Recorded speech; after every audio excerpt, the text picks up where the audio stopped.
4 days in a row, 2,60,000 cases have been reported in just a single day. Black fungus അതീവ ജാഗ്രത വേണ്ട രോഗങ്ങളുടെ പട്ടികയിൽപ്പെടുത്തിയ സംസ്ഥാനം. ബ്ലാക്ക് ഫംഗസ് പുതിയ വെല്ലുവിളിയെന്ന പ്രധാനമന്ത്രി. ബീഹാറിൽ അതിമാരകമായ വൈറ്റ് ഫംഗസ് രോഗം. This is coming in as Tamil Nadu crosses 25,000 cases for the first time. Spread of the Indian variant could jeopardize plans to end lockdown restrictions. Over 13,700 new cases of COVID-19 have been reported in India in the last 24 hours. Now, this is a 30% increase in COVID-19. ರಾಜ್ಯವನ್ನ lockdown ಮಾಡಲೇಬೇಕಾ ಅನ್ನೋ ಪ್ರಶ್ನೆ ಉದ್ಭವಿಸಿದೆ. സംസ്ഥാനത്ത് ഇന്ന് 32,680 പേർക്ക് Covid.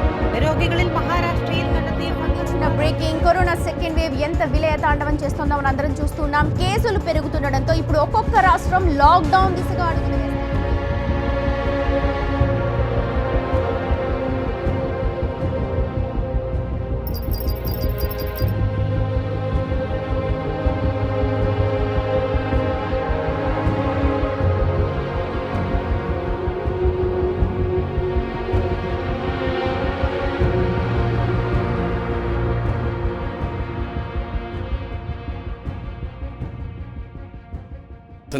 മഹത്വം ഉണ്ടാകട്ടെ.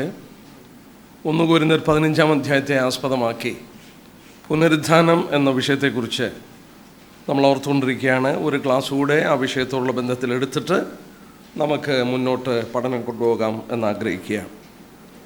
നാം പഠിച്ചുകൊണ്ടിരിക്കുകയായിരുന്നു 1 കൊരിന്ത്യർ 15-ാം അധ്യായത്തെ ആസ്പദമാക്കി. നാം ഓർത്തു 1 കൊരിന്ത്യർ 15-ാം അധ്യായമാണ് ബൈബിളിലെ പുനരുദ്ധാനത്തിൻ്റെ അധ്യായമെന്ന് പറയപ്പെടുന്നത്. ആ അധ്യായത്തിൽ പുനരുദ്ധാനത്തോടുള്ള ബന്ധത്തിൽ മനുഷ്യ മനസ്സിൽ വരുന്ന ഏതാണ്ട് എല്ലാ സംശയങ്ങൾക്കും പൗലോസ് അവിടെ അതിൻ്റെ മറുപടി നൽകുന്നുണ്ട്. ആ അധ്യായം പലപ്പോഴും വായിച്ചാൽ അല്പം ബുദ്ധിമുട്ടുള്ളൊരു അധ്യായമാണെന്ന് നമുക്ക് തോന്നിയേക്കാം. എന്നാൽ ആ അധ്യായത്തിൽ കാര്യകാരണ സഹിതം മനുഷ്യൻ എങ്ങനെ പുനരുദ്ധാനം പ്രാപിക്കുമെന്നും പുനരുദ്ധാനം പ്രാപിച്ചാൽ ആ മനുഷ്യ ശരീരം എങ്ങനെയാണെന്നുള്ളതും പൗലോസ് വ്യക്തമായി ചൂണ്ടിക്കാണിക്കുകയാണ്. നാം നേരത്തെ പഠിച്ചു, ക്രിസ്ത്യ വിശ്വാസത്തിൻ്റെ അടിത്തറ പുനരുദ്ധാനം എന്നുള്ള വിഷയമാണ്. നമ്മളെ മറ്റുള്ളവരിൽ നിന്ന് വ്യത്യസ്തരാക്കി തീർത്തത് നമ്മൾക്ക് ഇതേ ശരീരത്തോടുകൂടെ മഹത്വീകരിക്കപ്പെട്ട ശരീരത്തിൽ നമ്മുടെ വ്യക്തിത്വത്തിന് കോട്ടം പറ്റാതെ നമുക്ക് പുനരുദ്ധാനം ലഭിക്കുമെന്ന് മറ്റൊരു മതത്തിലും പഠിപ്പിക്കുന്നില്ല. നമ്മൾ ഓർക്കണം, ക്രിസ്ത്യ വിശ്വാസത്തിൻ്റെ ഏറ്റവും മഹത്വപൂർണ്ണമായ ഒരു വിഷയം പുനരുദ്ധാനം എന്ന വിഷയമാണ്. നാം പഠിച്ചുകൊണ്ടിരിക്കുകയായിരുന്നു. മരിച്ചവരുടെ പുനരുദ്ധാനമാണ് എന്നുള്ളത് നാം നേരത്തെ ചിന്തിക്കുകയുണ്ടായി. പുനരുദ്ധാനം ഇല്ലെങ്കിൽ ക്രിസ്ത്യവിശ്വാസത്തിൻ്റെ ഏതാണ്ട് ശൂന്യത പൗലോസ് ഈ അധ്യായത്തിൽ നമുക്ക് വെളിപ്പെടുത്തി തരികയാണ്. ഈ കൊരിന്ത്യയിലുള്ള ചിലരൊക്കെ ഇതിനെ ചോദ്യം ചെയ്യുകയും സംശയിക്കുകയൊക്കെ ചെയ്തതായിട്ട് നമ്മൾ നേരത്തെ ചിന്തിക്കുകയുണ്ടായി.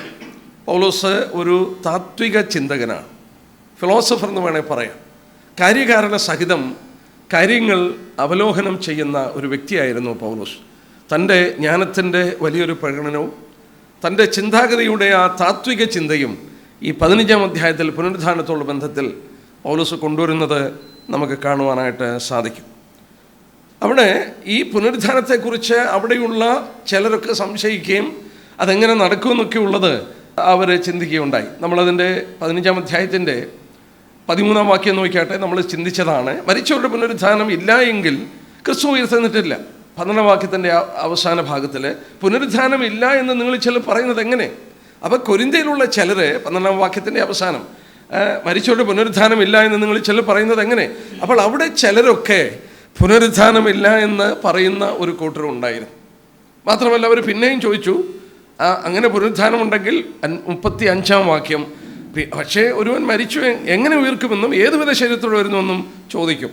അപ്പോൾ പുനരുദ്ധാനത്തോട് ബന്ധത്തിൽ പല ചോദ്യങ്ങൾ അവരുടെ മനസ്സിൽ അങ്കുരിച്ചു. നമ്മൾ ചിന്തിക്കുകയുണ്ടായി, പൗലോസ് അതിൻ്റെ താത്വിക ചിന്തകൾ അവതരിപ്പിക്കുവാൻ പൗലോസ് ആദ്യം കൊണ്ടുവന്നത് ക്രിസ്തുവിൻ്റെ പുനരുദ്ധാനമാണ്. കൊരിന്ത്യ സഭയിൽ അവർക്ക് അതിനെക്കുറിച്ച് സംശയമില്ലായിരുന്നു.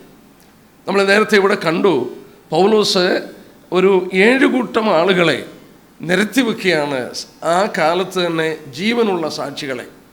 നമ്മളതിൻ്റെ ക്രിസ്തു പുനരുദ്ധാനം പ്രാപിച്ചു എന്നുള്ളതിൻ്റെ 14 തൊട്ട് ഏതാണ്ട് 19 വാക്യങ്ങളിൽ 7 കൂട്ടം സാക്ഷികളെ പൗലോസ് നിരത്തി വെക്കുകയാണ്. കഴിഞ്ഞ ദിവസം നമ്മൾ ഓർത്തു, ഹോളോകാസ്റ്റ്, യഹൂദൻ്റെ കൂട്ടക്കൊലയെ സംബന്ധിച്ച് ഇന്ന് ലോകത്തിൽ തിരസ്കരിക്കുന്നവരുണ്ട്, സംഭവിച്ചിട്ടില്ല. ചിലരൊക്കെ നമ്മൾ ഓർത്തു പറഞ്ഞ കാര്യങ്ങൾ ഈ കരങ്ങൾ കൊണ്ട് ആയിരങ്ങളെ കുഴിച്ചിടുവാൻ കൊണ്ടുപോയിട്ടുണ്ട് എൻ്റെ കരങ്ങൾ കൊണ്ട്. അപ്പോഴാണോ ഈ സംഭവം നടന്നിട്ടില്ല എന്ന് പറയുന്നത്? ഐ വിറ്റ്നസസ്, അത് കണ്ടവരനുഭവിച്ചവരാണ് അവിടെ കൂടി വന്നിട്ട് അങ്ങനെ ഒരു സംഭവം നടന്നു എന്നുള്ളത് വെളിപ്പെടുത്തുന്നത്. അതുപോലെ തന്നെ കൊരിന്ത്യ ലേഖനം പൗലോസ് എഴുതുമ്പോൾ അന്ന് ജീവിച്ചിരിക്കുന്നവരുണ്ട്, ധാരാളം വിറ്റ്നസ്സസ്, യേശുക്രിസ്തുവിൻ്റെ പുനരുദ്ധാനം സാക്ഷ്യം വഹിച്ച ധാരാളം പേര് അന്ന് അവിടെയുണ്ട്. അപ്പോൾ പൗലോസ് അത് ആദ്യം നിരത്തി വെച്ചിട്ടാണ് പിന്നീടുള്ള ആർഗ്യുമെൻറ്റ്സ് കൊണ്ടുവരുന്നത്. 2 തൊട്ടുള്ള വാക്യം: ക്രിസ്തു നമ്മുടെ പാവങ്ങൾക്ക് വേണ്ടി മരിച്ച് തിരുവെഴുത്തിൻ പ്രകാരം അടക്കപ്പെട്ടു, തിരുവെഴുത്തിൻ ഉയർത്തപ്പെട്ടു. 5-ാം വാക്യം നോക്കിയാൽ കേഫാവിന്, പത്രോസിന്, പിന്നെ 12 അപ്പോസ്തലന്മാർക്ക്, പിന്നീട് 6-ാം വാക്യത്തിൽ 500-ലധികം സഹോദരന്മാർക്ക് ഒരുമിച്ച്, പിന്നീട് 7-ാം വാക്യത്തിൽ സഹോദരന്, പിന്നെ അപ്പോസ്തലന്മാർക്ക് എല്ലാവർക്കും, പിന്നീട് ഒടുവിൽ അകാലപ്പറഞ്ഞ പോലെയുള്ള എനിക്ക്. അങ്ങനെ 6 കൂട്ടം വിറ്റ്നസസിനെ പൗലോസ് അവതരിപ്പിക്കും. 500 പേർക്ക് ഒന്നിച്ച് കർത്താവ് പ്രത്യക്ഷപ്പെട്ടു. എപ്പോഴാണെന്നുള്ളത് അത് മനസ്സിലാക്കാൻ സാധിച്ചിട്ടില്ല. അപ്പോൾ ഇവരിൽ മിക്ക പേരിലും ജീവനോട് അപ്പോഴും ഉണ്ട്. കേഫാവ്, പത്രോസ് ജീവിച്ചിരിപ്പുണ്ട്. അവർക്ക് ജീവിച്ചിരിക്കുമ്പോൾ ഈ പുനരുദ്ധാനം റിജക്റ്റ് ചെയ്യുവാനായിട്ട്, കർത്താവിൻ്റെ പുനരുദ്ധാനം റിജക്റ്റ് ചെയ്യാനായിട്ട് സാധിക്കില്ല. അങ്ങനെ കർത്താവിൻ്റെ പുനരുദ്ധാനത്തിൽ ഇവർക്ക് സംശയമില്ല. ക്രിസ്തു പുനരുദ്ധാനം പ്രാപിച്ചിട്ടുണ്ടെന്നുള്ളതിന് സംശയമില്ല. ദൈവമക്കളായി നമ്മളൊരു കാര്യം ഓർക്കണം, ക്രിസ്തുവിൻ്റെ പുനരുദ്ധാനം നടന്ന ശേഷം അവൻ ദൈവമക്കൾക്കല്ലാതെ മറ്റാർക്കും പ്രത്യക്ഷപ്പെട്ടിട്ടുമില്ല. ഒരു അവിശ്വാസിക്കും കർത്താവ് പ്രത്യക്ഷപ്പെട്ടിട്ടില്ല. പുനരുദ്ധാന ശേഷം കർത്താവ് പ്രത്യക്ഷപ്പെട്ടിരിക്കുന്നത് തൻ്റെ ജനത്തിനു വേണ്ടി മാത്രമാണ് പ്രത്യക്ഷപ്പെട്ടിരിക്കുന്നത്. അത് മനസ്സിൽ വെച്ചുകൊണ്ട് നമ്മളിനിയും കൊരിന്ത്യർക്ക് പൗലോസ് എഴുതുന്ന ആ വസ്തുതകളെക്കുറിച്ച് നമുക്ക് നോക്കാം. 12 തൊട്ടുള്ള വാക്യം പൗലോസ് പുനരുദ്ധാനത്തെക്കുറിച്ച് സംശയിച്ച് അവരോട് എഴുതുകയാണ്. 12-13 വാക്യം നമുക്ക് നോക്കാം. പ്രാരംഭമായി: ക്രിസ്തു മരിച്ചു ഉയർത്തെഴുന്നേറ്റു എന്ന് പ്രസംഗിച്ചു വരുന്ന അവസ്ഥയ്ക്ക് മരിച്ചവരുടെ പുനരുദ്ധാനം ഇല്ല എന്ന് നിങ്ങളിൽ ചിലർ പറയുന്നത് എങ്ങനെ? മരിച്ചവരുടെ പുനരുദ്ധാനം ഇല്ല എങ്കിൽ ക്രിസ്തു ഉയർത്തെഴുന്നേറ്റിട്ടില്ല. പൗലോസ് കൊണ്ടുവരുന്ന ആർഗ്യുമെന്റ് നോക്കി. മരിച്ചവരുടെ പുനരുദ്ധാനം ഇല്ല എന്ന് നിങ്ങൾ ചിലർ പറയുന്ന അവസ്ഥയുള്ള ബന്ധത്തിൽ പൗലോസ് പറയുന്ന വാക്യം നോക്കുക. ക്രിസ്തു ഉയർത്തെഴുന്നേറ്റു എന്ന് പ്രസംഗിച്ചു വരുന്ന അവസ്ഥ. പൗലോസ് നേരത്തെ ചോദിച്ചു, ആദ്യം പറഞ്ഞതൊക്കെ ഓർമ്മയാണ്, നമ്മൾ നേരത്തെ ചിന്തിച്ചാണ്. ഞാൻ നിങ്ങളോട് സുവിശേഷിച്ചത് എങ്ങനെയെന്നും നിങ്ങൾ പിടിച്ചുകൊള്ളുന്ന സുവിശേഷം എന്താണെന്നും പൗലോസ് അവരെ ആദ്യം ഓർപ്പിച്ചു. സുവിശേഷത്തിൻ്റെ കാതലായ അടിത്തറയായിരുന്നു ക്രിസ്തു പാപങ്ങൾക്ക് വേണ്ടി മരിച്ചു, അടക്കപ്പെട്ട് 3-ാം ദിവസം ഉയർത്തെഴുന്നേറ്റു. ഒരാൾ രക്ഷിക്കപ്പെടണമെങ്കിൽ ദൈവനെ മരിച്ചവരുടെ നിന്ന് ഉയർത്തെഴുന്നേൽപ്പിച്ചെന്ന് വിശ്വസിച്ചെങ്കിലേ സാധിക്കുള്ളൂ. അപ്പോൾ രക്ഷിക്കപ്പെട്ട ദൈവജനം ക്രിസ്തുവിൻ്റെ പുനരുദ്ധാനത്തിൽ ഒരു വിധത്തിലും സംശയിക്കാനായിട്ട് സാധ്യമല്ല. പൗലോസ് അതാദ്യം അവരോട് ചോദിച്ചിട്ട് നമ്മളിവിടെ ശ്രദ്ധിക്കേണ്ട ഒരു കാര്യം, ഞാൻ ഓർപ്പിച്ച പോലെ പൗലോസ് ഒരു താത്വികമായ ചിന്ത ഇവിടെ കൊണ്ടുവരികയാണ്. താത്വികമായ ഫിലോസഫിക്കൽ അല്ലെങ്കിൽ ലോജിക്കൽ ആർഗ്യുമെൻറ്റ്. ആ ലോജിക്കൽ ആർഗ്യുമെൻറ്റിൽ കൊണ്ടുവരുന്നത് 2 കാര്യങ്ങളാണ് കൊണ്ടുവരുന്നത്. മരിച്ചവർ പുനരുദ്ധാനം പ്രാപിക്കുന്നില്ലെങ്കിൽ ക്രിസ്തു പുനരുദ്ധാനം പ്രാപിച്ചിട്ടില്ല. ആ സ്റ്റേറ്റ്മെൻറ്റ് കൊണ്ടോ 2 പ്രാവശ്യം അത് ആവർത്തിക്കുന്നുണ്ട്. അതിൻ്റെ 13-ാം വാക്യത്തിൽ മരിച്ചവരുടെ പുനരുദ്ധാനമില്ല എങ്കിൽ ക്രിസ്തു ഉയർത്തുന്നിട്ടില്ല. അതിൻ്റെ 16-ാം വാക്യം നോക്കിയും മരിച്ചവർ ഉയർക്കുന്നില്ല എങ്കിൽ ക്രിസ്തു ഉയർത്തിട്ടില്ല. അപ്പോൾ മരിച്ചവരുടെ പുനരുദ്ധാനം ഇല്ല എന്ന് നിങ്ങളിൽ ചിലർ പറയുമ്പോൾ നിങ്ങൾ അങ്ങനെ പറയുകയാണെങ്കിൽ ക്രിസ്തു ഉയർത്തിട്ടില്ല. എന്താ പൗലോസ് അങ്ങനെ പറയാൻ കാരണം? സഭയും ക്രിസ്തുവുമായിട്ടുള്ള അഭേദ്യ ബന്ധത്തെ വെച്ചുകൊണ്ടാണ് പൗലോസ് ഇവിടെ പറയുന്നത്.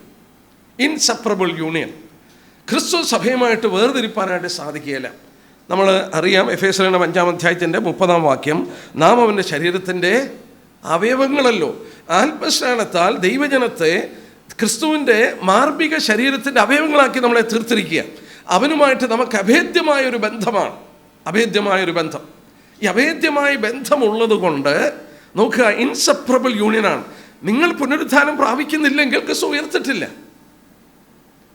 അതൊരു പൗലോസ് കൊണ്ടുവരുന്ന ആർഗ്യുമെൻറ്റിൻ്റെ കാരണങ്ങൾ. ഇനി നമുക്കതിൻ്റെ ഭവിഷ്യത്തുകളും അതിൻ്റെ അനുഗ്രഹങ്ങളും പൗലോസ് നിരത്തി വയ്ക്കുകയാണ്. 7 lists 7 further consequences if Christ is not raised. ക്രിസ്തു പുനരുദ്ധാനം പ്രാപിച്ചിട്ടില്ലെങ്കിൽ 7 ഭവിഷ്യത്തുകൾ, കോൺസിക്വൻസസ് പൗലോസ് ഇവിടെ അടുത്തായിട്ട് നിരത്തി വയ്ക്കുകയാണ്. എന്താണെന്ന് നോക്കിയാട്ടെ. അതിൻ്റെ 14 തൊട്ടുള്ള വാക്യം. 14 തൊട്ടുള്ള വാക്യം: ക്രിസ്തു ഉയർത്തെഴുന്നേറ്റിട്ടില്ലെങ്കിൽ ഞങ്ങളുടെ പ്രസംഗം വ്യർത്ഥം.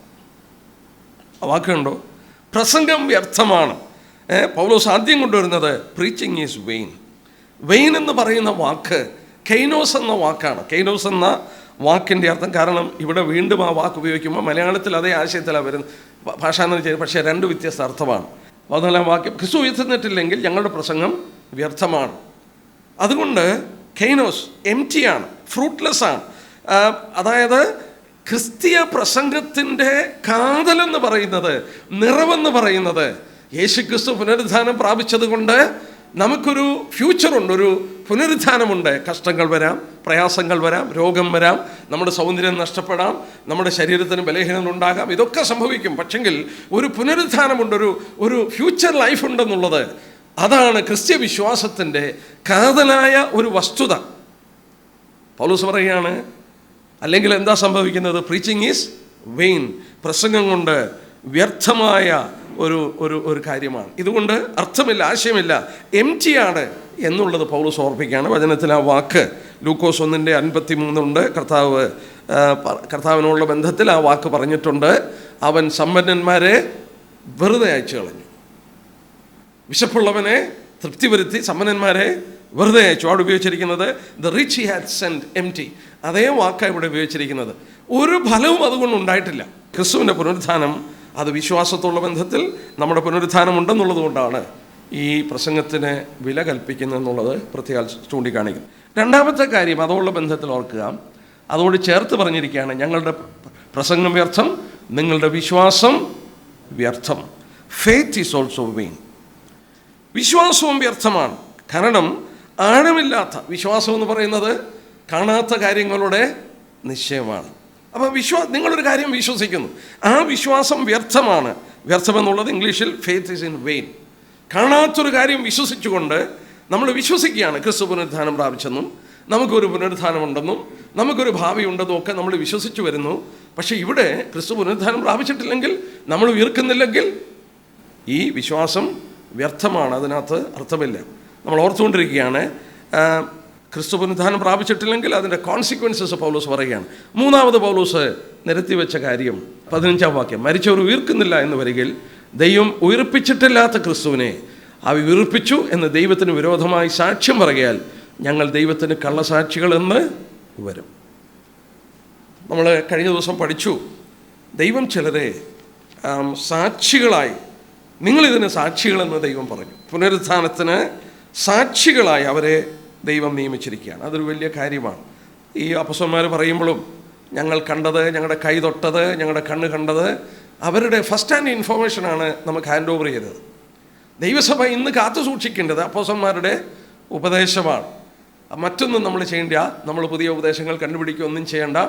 ഈ കർത്താവിനെ കാണുകയും കർത്താവിനെ അനുഭവിക്കുകയും അവനിൽ നിന്ന് കേൾക്കുകയും ചെയ്ത അവർ നമുക്ക് പകർന്നു തരേണ്ടത്, പകർന്നു തന്ന വിശ്വാസത്തിൻ്റെ പ്രമാണങ്ങൾ നമ്മൾ കാത്തു സൂക്ഷിച്ചാൽ മതി. ഇവിടെ അവർ പറയുകയാണ്, അങ്ങനെ ക്രിസ്തു പുനരുദ്ധാനം പ്രാപിച്ചിട്ടില്ലെന്ന് വരികിൽ ഞങ്ങൾ ഈ പ്രസംഗിക്കുന്നതിന് കള്ളസാക്ഷികളായി ദൈവത്തിന് വിരോധമായി ഞങ്ങൾ സാക്ഷി പറയുന്നവരാകും. ഒരു കള്ളസാക്ഷിയുടെ അനുഭവം എന്താ? കള്ളസാക്ഷിയുടെ അനുഭവം ലയർ എന്നാ ഇംഗ്ലീഷ് വായിച്ചാൽ we all will become liars. ലയേഴ്സിൻ്റെ പാർട്ട് എവിടെയാണെന്ന് അറിയാമോ? വെളിപാട് ദിവസം 21-8 വാക്യത്തിലുണ്ട്. ആ ലയേഴ്സിൻ്റെ പാർട്ടെന്ന് പറഞ്ഞാൽ നരകമാണ്. 21-ാം അധ്യായത്തിൻ്റെ 8-ാം വാക്യത്തിൽ വായിക്കുന്നുണ്ട്, ഭീരുക്കൾ, അവിശ്വാസികൾ, അറുക്കപ്പെട്ട അവിടെ നോക്കുക, അവിശ്വാസികൾ, ആ വാക്ക് ലയേഴ്സ് എന്നുള്ള വാക്കിൽ അവിടെ ഓർക്കണം, അവരുടെ ഓഹരി എവിടെയാണ് കൊടുത്തിരിക്കുന്നത്? തീങ്കദ്ദോഹത്തെന്ന് പോവുകയാണ്. അപ്പോൾ ഈ അപ്പോസ്തലന്മാർ പോലും ഈ നരകത്തിന് വിധിക്കപ്പെടുകയാണ്. കാരണം കള്ളസാക്ഷ്യം പറയുന്നവരായി മാറുകയാണ്.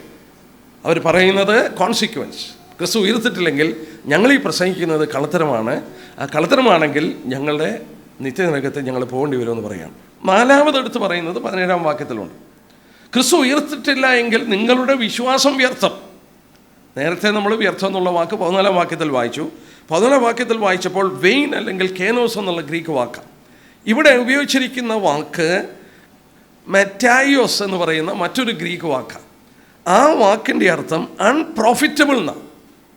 ഇവിടെ ക്രിസ്തു ഉയർത്തിട്ടില്ലെങ്കിൽ നിങ്ങളുടെ വിശ്വാസം അൺപ്രോഫിറ്റബിളാണ്. അതുകൊണ്ട് പ്രോഫിറ്റ് ഒന്നുമില്ല, വിശ്വാസം കൊണ്ട് എന്ത് പ്രയോജനം എന്നുള്ളത് ചോദിക്കുക. മറ്റൊരു വിധത്തിൽ പറഞ്ഞാൽ നമ്മുടെ റിലീജിയൻ, അതായത് നമ്മുടെ വിശ്വാസം, പൗലോസ് യാക്കോബ് 1:26 പറയുന്നുണ്ടല്ലോ, അവൻ്റെ ഭക്തി വ്യർത്ഥം അത്രയെന്ന് പറയുന്നു. നാലാമത്തെ വിഷയം പൗലോസ് 17-ാം വാക്യത്തിൽ പറഞ്ഞു, ക്രിസ്തു ഉയർത്തിട്ടില്ല എങ്കിൽ നിങ്ങളുടെ വിശ്വാസം വ്യർത്ഥമാണ്. വ്യർത്ഥമെന്നുള്ള വാക്കിൻ്റെ ആശയം നമ്മൾ ഓർത്തു. വിശ്വാസം കൊണ്ട് പ്രയോജനമില്ല. ദൈവമക്കളായിരിക്കുന്നുണ്ട്, പ്രയോജനമില്ല. കാരണം പുനരുത്ഥാനമില്ലല്ലോ, ഭാവിയിലൊരു ജീവിതമില്ലല്ലോ. അഞ്ചാമത് പറഞ്ഞ കാര്യം നോക്കുക. അവിടെ 18-ാം വാക്യത്തിലുണ്ട്, നിങ്ങൾ ഇന്ന് നിങ്ങളുടെ പാപങ്ങളിലിരിക്കുന്നു. ഇന്ന് നിങ്ങൾ നിങ്ങളുടെ പാപങ്ങളിൽ ഇരിക്കുകയാണ്. എന്താ അങ്ങനെ പറയാൻ കാരണം? നമ്മുടെ നീതീകരണം ലഭിക്കുന്നത് എപ്പോഴാണ്? നോക്കിയ ക്രിസ്തുവിൻ്റെ പുനരുത്ഥാനം. റോമലേഖനം 4-ാം അധ്യായത്തിൻ്റെ 25-ാം വാക്യം നോക്കി. റോമലേഖനം 4-ാം അധ്യായത്തിൻ്റെ 25-ാമത്തെ വാക്യം. നമ്മുടെ കർത്താവായ ക്രിസ്തുവിനെ മരിച്ചതിൽ നിന്ന് ഉയർപ്പിച്ചവനിൽ വിശ്വസിക്കുന്ന നമുക്കും കണക്കിടുവാനുള്ളതാകിയാൽ തന്നെ. പൗലോസ് നീതീകരണത്തെക്കുറിച്ച് പറയുക. 24-ാം വാക്യം വായിക്കാം. നമ്മുടെ അതിക്രമങ്ങൾ നിമിത്തം മരണത്തിന് ഏൽപ്പിച്ചും നമ്മുടെ നീതീകരണത്തിനായി ഉയർപ്പിച്ചുമിരിക്കുന്ന നമ്മുടെ കർത്താവായ ക്രിസ്തുവിനെ മരിച്ചതിൽ നിന്ന് ഉയർപ്പിച്ചവനിൽ വിശ്വസിക്കുന്ന നമുക്കും കണക്കിട ഉള്ളതാകിയാൽ തന്നെ. അപ്പോൾ ഉയർപ്പിനുള്ള ബന്ധത്തിൽ വളരെ വ്യക്തമായിട്ട് രേഖപ്പെടുത്തി. അവർ ജസ്റ്റിഫിക്കേഷൻ ഒരു കോടതി ഭാഷയാണ്. ജസ്റ്റിഫിക്കേഷൻ റോമലേഖനത്തിൽ വളരെ സിസ്റ്റമാറ്റിക്കായിട്ട് പൗലോസ് അവതരിപ്പിക്കുന്ന ഒരു വിഷയമാണ്. പാപികളായി നമ്മളെ ദൈവത്തിൻ്റെ മുമ്പിൽ നീതീകരിക്കുന്നത് എങ്ങനെയാണെന്ന് ചൂണ്ടിക്കാണിക്കുമ്പോൾ ഇവിടെ എടുത്തു പറയുകയാണ്, അതായത് ക്രിസ്തു നമ്മുടെ പാപങ്ങൾക്ക് വേണ്ടി മരിച്ചു. ക്രിസ്തു മരിച്ചു, കല്ലറയിൽ അടക്കപ്പെട്ടു. ശരിയാണ്, കല്ലറയിൽ പാപത്തിൻ്റെ ശിക്ഷ അനുഭവിച്ച് അടക്കപ്പെട്ടു. എന്നാൽ ആ ശിക്ഷ കൊടുത്ത് തീർത്തു എന്നുള്ളതിൻ്റെ, ദൈവം അതിൽ പ്രസാദിച്ചെന്നുള്ളതിൻ്റെ തെളിവെന്താണെന്ന് ചോദിച്ചാൽ അവനെ ഉയർപ്പിച്ചപ്പോഴാണ്. അവനെ മരിച്ചതിൽ നിന്ന് ഉയർപ്പിച്ചപ്പോൾ ആ പാപത്തിൻ്റെ ശിക്ഷ വില കൊടുത്തു കഴിഞ്ഞു എന്നുള്ളത് തെളിയിക്കുകയാണ്. അത് നമുക്ക് വേണ്ടി കണക്കിടുകയാണ്. ഇവിടെ നമ്മൾ വായിച്ചതുപോലെ നമ്മുടെ നീതീകരണത്തിനായി ഉയർപ്പിച്ചു. അപ്പോൾ നമ്മുടെ പാപങ്ങൾ മോചിച്ചിട്ട് ദൈവസന്നിധിയിൽ നമ്മളെ നീതിമാന്മാരെ നെടുവാനായിട്ട് ഈ കർത്താവിൻ്റെ പുനരുത്ഥാനം മൂലം സാധിക്കുന്നു എന്നുള്ളത് അവിടെ നമുക്ക് വെളിപ്പെട്ട് കിട്ടുകയാണ്. എന്നാൽ ഇവിടെ പൗലോസ് പറയുക, ക്രിസ്തു ഉയർത്തിട്ടില്ലെങ്കിൽ നിങ്ങളിപ്പോഴും നിങ്ങളുടെ പാപങ്ങളിൽ വസിക്കുകയാണ്. മാത്രമല്ല, അവൻ ഉയർത്ത ശേഷം എന്ത് സംഭവിച്ചു? നമുക്ക് വേണ്ടി എബ്രായലേഖനം 9:24 വായിക്കുന്നു, നമുക്ക് വേണ്ടി പിതാവിൻ്റെ സന്നിധിയിലേക്ക് പ്രവേശിച്ചു. നമുക്ക് വേണ്ടി പിതാവിൻ്റെ സന്നിധിയിലേക്ക് പ്രവേശിച്ചു. അപ്പോൾ ക്രിസ്തുവിൻ്റെ ഉയർപ്പ് നമ്മൾ ഓർത്തതുപോലെ നിങ്ങളിപ്പോഴും പാപത്തിലാത് ക്രിസ്തു ഉയർത്തിട്ടില്ലെങ്കിൽ നമുക്ക് പാപത്തിൽ നിന്നൊരു മോചനം കിട്ടുന്നത്, അതിൽ നിന്ന് വിടുതൽ കിട്ടിക്കൊണ്ടിരിക്കുന്നത്, പാപത്തിൻ്റെ ശക്തി നമ്മളിൽ നിന്ന് ബ്രേക്ക് ആയിക്കൊണ്ടിരിക്കുന്നത് ക്രിസ്തുവിൻ്റെ പുനരുത്ഥാനം മൂലമാണ്. അവൻ ഉയർത്തുന്നിട്ട് നമ്മളെ നീതീകരിക്കുക മാത്രമല്ല, നമുക്ക് വേണ്ടി നമ്മുടെ ബലഹീനതയിൽ തുണനിന്നുകൊണ്ട് നമുക്ക് വേണ്ടി മധ്യസ്ഥത ചെയ്യുകയാണ്. 6-ാമത് പൗലോസ് പറഞ്ഞു. 6-ാമത്തെ കാര്യം പൗലോസ് ഓർപ്പിച്ചത് അതിൻ്റെ 18-ാം വാക്യം. ക്രിസ്തുവിൽ നിദ്ര കൊണ്ടവരും നശിച്ചുപോയി. ക്രിസ്തു ഉയർത്തിട്ടില്ലെങ്കിൽ those fallen asleep in Christ are perished എന്ന് പറഞ്ഞാൽ അവർക്ക് ഉയർപ്പില്ല, അവരൊക്കെ നശിച്ചുപോയി. എത്ര മിസറബിളായിട്ടുള്ള ഒരു കാര്യമാണെന്ന് ഓർത്താട്ടെ. 7-ാമത് പറഞ്ഞു പൗലോസ് അതോട് ചേർത്ത്, നാം ഈ ആയുസ്സിൽ മാത്രം ക്രിസ്തുവിൽ പ്രത്യാശ വെച്ചെങ്കിൽ സകല മനുഷ്യരും അരിഷ്ടന്മാരാണ്, മിസറബിളാണ്. അപ്പോൾ ക്രിസ്തീയ വിശ്വാസത്തിൻ്റെ വിലയെന്ന് പറയുന്നത്, അല്ലെങ്കിൽ അതിൻ്റെ മഹത്വം എന്ന് പറയുന്നത് നമ്മുടെ പ്രത്യാശയാണ്. പ്രത്യാശ, ഫ്യൂച്ചർ. നമ്മൾ തിരുവനന്തപുരത്തിൽ വായിക്കുന്നു, നമ്മളെ ജീവനുള്ള പത്രോസ് രേഖപ്പെടുത്തി ജീവനുള്ള പ്രത്യാശയ്ക്കായി വീണ്ടും ജനിപ്പിച്ചു. പ്രത്യാശയാണ് നമ്മളെ മറ്റുള്ളവരിൽ നിന്ന് വിഭിന്നമാക്കി അല്ലെങ്കിൽ വ്യത്യസ്തരാക്കി മാറ്റുന്നത്. അപ്പോൾ ഈ പ്രത്യാശയില്ല, ഭാവിയെ സംബന്ധിച്ച് പ്രത്യാശയില്ലെങ്കിൽ സകല മനുഷ്യരിലും നമ്മളാരായി? അരിഷ്ടന്മാരായി. ലോകവുമില്ല, ഭാവിയുമില്ല. നമ്മൾ ഈ വിശ്വാസത്തിൽ ഇതൊക്കെ ഡിസിപ്ലിൻ ചെയ്ത് ഇങ്ങനെ ജീവിച്ചു പോയാൽ we are the most miserable എന്ന് പറയുകയാണ്. അപ്പോൾ ക്രിസ്തു ഉയർത്തിട്ടില്ലെങ്കിൽ 7 കൂട്ടം കാര്യം പൗലോസ് നിരത്തി വെച്ചു. 1, പ്രസംഗം വ്യർത്ഥമാണ്. അതിന് ഓർത്തതുപോലെ എംറ്റിയാണ്. അതിനകത്തൊന്നും ഒരു വിലയും കഴമ്പുമില്ല, കാതലില്ല. 2, പൗലോസ് പറഞ്ഞു വിശ്വാസം വ്യർത്ഥമാണ്, വിശ്വാസത്തിനും വിലയില്ല. 3-ാമത് പറഞ്ഞു ഞങ്ങൾ കള്ളസാക്ഷികളായി പോവുകയാണ്, കള്ളസാക്ഷികളുടെ ഓഹരി തീങ്കെന്നും എത്തുന്ന പോവുകയാണ്. 4-ാമത് പൗലോസ് 17-ാം വാക്യത്തിൽ പറഞ്ഞു വിശ്വാസം വ്യർത്ഥം. ആ വ്യർത്ഥം എന്നുള്ളതിൻ്റെ അർത്ഥം അൺപ്രോഫിറ്റബിൾ, യൂസ്ലെസ്, അതുകൊണ്ടൊരു പ്രയോജനമില്ല. 5-ാമത് പറഞ്ഞു നിങ്ങളിപ്പോഴും പാപത്തിൽ തന്നെയാണ്. 6-ാമത് പറഞ്ഞു ക്രിസ്തുവിൽ മരിച്ചുപോയവരെ അവർക്ക് പ്രത്യാശയില്ല, അവർ നശിച്ചുപോയി. 7-ാമത് പറഞ്ഞു മോസ്റ്റ് മിസറബിൾ, പ്രത്യാശയില്ലാത്ത ഒരു കൂട്ടം ആളുകളായി ദേ ആർ മോസ്റ്റ് മിസറബിൾ. ഇത് അവതരിപ്പിച്ച ശേഷം പൗലോസ് പിന്നെ എടുത്ത് പറയുന്നത് consequence since Christ is raised. ക്രിസ്തു പുനരുത്ഥാനം പ്രാപിച്ചത് കൊണ്ടുള്ള അനുഗ്രഹങ്ങൾ അല്ലെങ്കിൽ അതിൻ്റെ അനുഭവങ്ങൾ നമുക്ക് എന്തൊക്കെയാണെന്ന് പൗലോസ് നിരത്തി വയ്ക്കുകയാണ്. 20-ാം വാക്യം നോക്കിയാട്ടെ. എന്നാൽ ആ വാക്ക് നോക്കട്ടെ. എന്നാൽ ക്രിസ്തു നിദ്ര കൊണ്ടവരിൽ ആദ്യഫലമായി മരിച്ചവരിൽ നിന്ന് ഉയർത്തെഴുന്നേറ്റിരിക്കുന്നു. 28 വരെയുള്ള വാക്യമുണ്ട്, എന്നാൽ അത് നോക്കാം, കുറേശ്ശെ നമുക്ക് നോക്കാം. അവിടെ ക്രിസ്തു നിദ്ര കൊണ്ടവരിൽ ആദ്യഫലമായി മരിച്ചവരിൽ നിന്ന് ഉയർത്തെഴുന്നേറ്റിരിക്കുന്നു. ഈസ് റിസൺ, അതിനെക്കുറിച്ച് പണ്ഡിതന്മാർ പറയുന്നത് അതിൻ്റെ ഒറിജിനൽ ലാംഗ്വേജിൽ പെർഫെക്റ്റ് ടെൻസിലാണ്. It's a past act but a blessed present consequence. അത് നടന്നു കഴിഞ്ഞു. ക്രിസ്തു പുനരുത്ഥാനം പ്രാപിച്ചിട്ട് അതിൻ്റെ കോൺസിക്വൻസസ് ഇന്ന് അനുഭവിക്കുന്ന അനുഗ്രഹങ്ങളെക്കുറിച്ച് പ്രത്യേകം ഓർപ്പിക്കുകയാണ്. നമ്മൾ ആ ഭാഗത്തുള്ള ബന്ധത്തിലൊന്ന് നോക്കാം, എന്തൊക്കെയാണ് അവിടെ പറയുന്നത്. ക്രിസ്തു നിദ്ര കൊണ്ടവരിൽ ആദ്യഫലമായി മരിച്ചവരിൽ നിന്ന് ഉയർത്തെഴുന്നേറ്റിരിക്കുന്നു. ആ വാക്ക് തന്നെ ഒരുപാട് ആശ്വാസം നമ്മുടെ മനസ്സിൽ കൊണ്ടുവരുന്നതാണ്. നമ്മൾ മുമ്പ് വളരെ ഡീറ്റെയിൽ ആയിട്ട് പഠിച്ചു. ലേവ്യ പുസ്തകം 23-ാം അധ്യായത്തിൽ ആദ്യ ഫലക്കറ്റയെക്കുറിച്ച് വായിക്കുന്നുണ്ട്. അതൊക്കെ എത്ര കൃത്യമായിട്ടാണ് പറഞ്ഞിരിക്കുന്നതെന്ന് നോക്കിയേ. പരിചയമില്ലാത്ത പ്രിയപ്പെട്ട ചിലരിവിടെ വന്നിട്ടുള്ളതുകൊണ്ട് ആ അധ്യായം ഒന്ന് കണ്ണോടിക്കാം. പഴയ നിയമത്തിൻ്റെ ഏടുകളിൽ ഇത് പറഞ്ഞിട്ടുണ്ട്. ലേവ്യ പുസ്തകം 23-ാം അധ്യായം. ഇവിടെ 23-ാം അധ്യായത്തിൽ 7 യഹോവയുടെ ഉത്സവങ്ങളുണ്ട്. 7 ഉത്സവം. വെളിപാട് ദിവസം 2-3 അധ്യായത്തിൽ 7 സഭകൾക്കുള്ള ദൂതുണ്ട്. മത്തായിയുടെ സുവിശേഷം 13-ാം അധ്യായത്തിൽ 7 സ്വർഗരാജ്യത്തിന് ഉപമയുണ്ട്. ഈ 3 ഭാഗം ഒന്ന് നോക്കിയേ. ലേവ്യ പുസ്തകം 23-ാം അധ്യായത്തിൽ 7 യഹോവയുടെ ഉത്സവം. വെളിപാട് ദിവസം 2-3 അധ്യായത്തിൽ 7 സഭകളുടെ ദൂത്. മത്തായിയുടെ സുവിശേഷം 13-ാം അധ്യായത്തിൽ 7 സ്വർഗരാജ്യത്തിൻ്റെ ഉപമകൾ കർത്താവ് പറയുക. ഇനി ഈ 3 ഭാഗം നമ്മൾ നോക്കിയാൽ നമുക്കറിയാം 7 എന്ന് പറയുന്നത് ദൈവത്തിൻ്റെ പൂർണ്ണസംഖ്യയാണ്, ഫുൾനെസ്. അപ്പോൾ ദൈവം അവിടെ എന്തോ ഒന്ന് കൺവേ ചെയ്യുന്നു. ഈ ലേവ്യ പുസ്തകം 23-ാം അധ്യായം നോക്കിയാൽ ആദ്യത്തെ ഉത്സവം പെസഹ പെരുന്നാളാണ്, അവസാനത്തെ ഉത്സവം കൂടാര പെരുന്നാളാണ്. ഇതിൻ്റെ മധ്യത്തിലാണ് 7 ഉത്സവം വരുന്നത്. പെസഹ പെരുന്നാൾ, പുളിപ്പില്ലാത്തപ്പത്തിൻ്റെ പെരുന്നാൾ, ആദ്യഫലക്കറ്റയുടെ പെരുന്നാൾ, പെന്തിക്കോസ് പെരുന്നാൾ, പിന്നെ ഒരു ഇടവേള കാഹള പെരുന്നാൾ, പിന്നീട് മഹാപാപപരിഹാര ദിവസം, അവസാനമായി കൂടാര പെരുന്നാൾ. നമ്മളതൊന്ന് പഠിച്ചു നോക്കിയാൽ പ്രവചനാത്മാവിൽ ഭാവിയെ നോക്കിക്കൊണ്ട്, യഹൂദൻ ഓർമ്മയ്ക്കായി കൊടുത്തെങ്കിലും ഭാവിയെ ദൈവം കണ്ടുകൊണ്ട് ഇതോരോന്നും നിഴലായി കൽപ്പിച്ചാക്കുകയാണ്.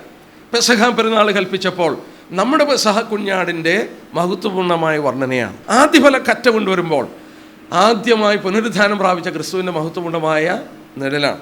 പെന്തിക്കോസ് പെരുന്നാൾ വരുമ്പോൾ കൃത്യമായി പെന്തിക്കോസിൽ പരിശുദ്ധാത്മാവ് ഇറങ്ങിയതിൻ്റെ ചിത്രമാണ്. പിന്നീട് ആ 4 ഉത്സവങ്ങൾ പൂർത്തീകരിച്ചിട്ട് ഒരു ഇടവേളയാണ്. ആ ഇടവേളയിൽ എന്താ സംഭവിക്കുന്നത്? കൊയ്ത്തിൻ്റെ കാലയളവാണ്. ഇന്ന് കൊയ്ത്തിൻ്റെ കാലയളവാണ്. ഇനിയും അത് അവസാനിക്കുന്നത് കാഹളം കേട്ടുകൊണ്ടാണ്. കാഹള പെരുന്നാൾ എന്തൊരു നിഴലാണെന്ന് നോക്കിയേ, എന്തൊരു നിഴൽ. ഇതുപോലെയാണ് ഈ 3 ഭാഗവും പറഞ്ഞിരിക്കുന്നത്. ഉദാഹരണമായിട്ട് സഭാചരിത്രം ആദ്യത്തെ 30 അധ്യായം അപ്പോസ്തല പ്രവൃത്തികളുണ്ട്. അതിന് ശേഷമുള്ളത് എവിടെ കാണാൻ സാധിക്കുന്നത്? ഈ 2-3 അധ്യായം പഠിച്ചാൽ മതി. 30 വരെയുള്ള ചരിത്രം ഈ അപ്പോസ്തല പ്രവൃത്തികളിൽ നമുക്ക് ലഭിക്കുന്നു. അതിൻ്റെ ശേഷമുള്ള ചരിത്രം, കർത്താവ് വരുന്നതുവരെയുള്ള ചരിത്രം 2-3 അധ്യായത്തിൽ വെളിപാട് പുസ്തകത്തിലുണ്ട്, ദൈവാത്മാവിൽ തന്നിരിക്കുകയാണ്. അതുപോലെ തന്നെ മത്തായിയുടെ സുവിശേഷം 13-ാം അധ്യായത്തിലും ഈ കാലയളവിൽ സംഭവിക്കുന്ന ദൈവരാജ്യത്തിൻ്റെ മഹത്വപൂർണ്ണമായ നിഴലായിട്ട് കൽപ്പിച്ചിട്ടുണ്ട്. അത് 2 നമ്മൾ ഡീറ്റെയിൽ ആയിട്ട് പഠിച്ചിട്ടുണ്ട്. 3-ാമത്തേത് പഠിച്ചിട്ടില്ല. അത് എപ്പോഴെങ്കിലും നമുക്കൊരു സമയത്ത് ദൈവം വെച്ചാൽ പഠിക്കാനായിട്ട് ശ്രമിക്കാം. എന്നാൽ ഇവിടെ നമ്മുടെ വിഷയത്തിൽ നോക്കാം. നമ്മൾ കൊരിന്ത്യർ ലേഖനത്തിൽ വായിച്ചു പഠിച്ചുകൊണ്ടിരിക്കുകയാണ്. അതായത് ക്രിസ്തുവിൻ്റെ പുനരുദ്ധാനത്തോടുള്ള ബന്ധത്തിൽ consequence since Christ is raised. ക്രിസ്തു പുനരുദ്ധാനം പ്രാപിച്ചതിൻ്റെ ഗുണങ്ങൾ അല്ലെങ്കിൽ അതിൻ്റെ പരിണിത ഫലങ്ങൾ എന്താണെന്ന് പറയുമ്പോൾ പൗലോസ് ആദ്യം കൊണ്ടുവന്നത് നമ്മൾ 20-ാം വാക്യത്തിൽ വായിച്ചു. ക്രിസ്തു നിദ്ര കൊണ്ടവരിൽ ആദ്യ ഫലമായി പുനരുദ്ധാനം പ്രാപിച്ചു. ഇംഗ്ലീഷിൽ വായിച്ചാൽ he is A first fruit.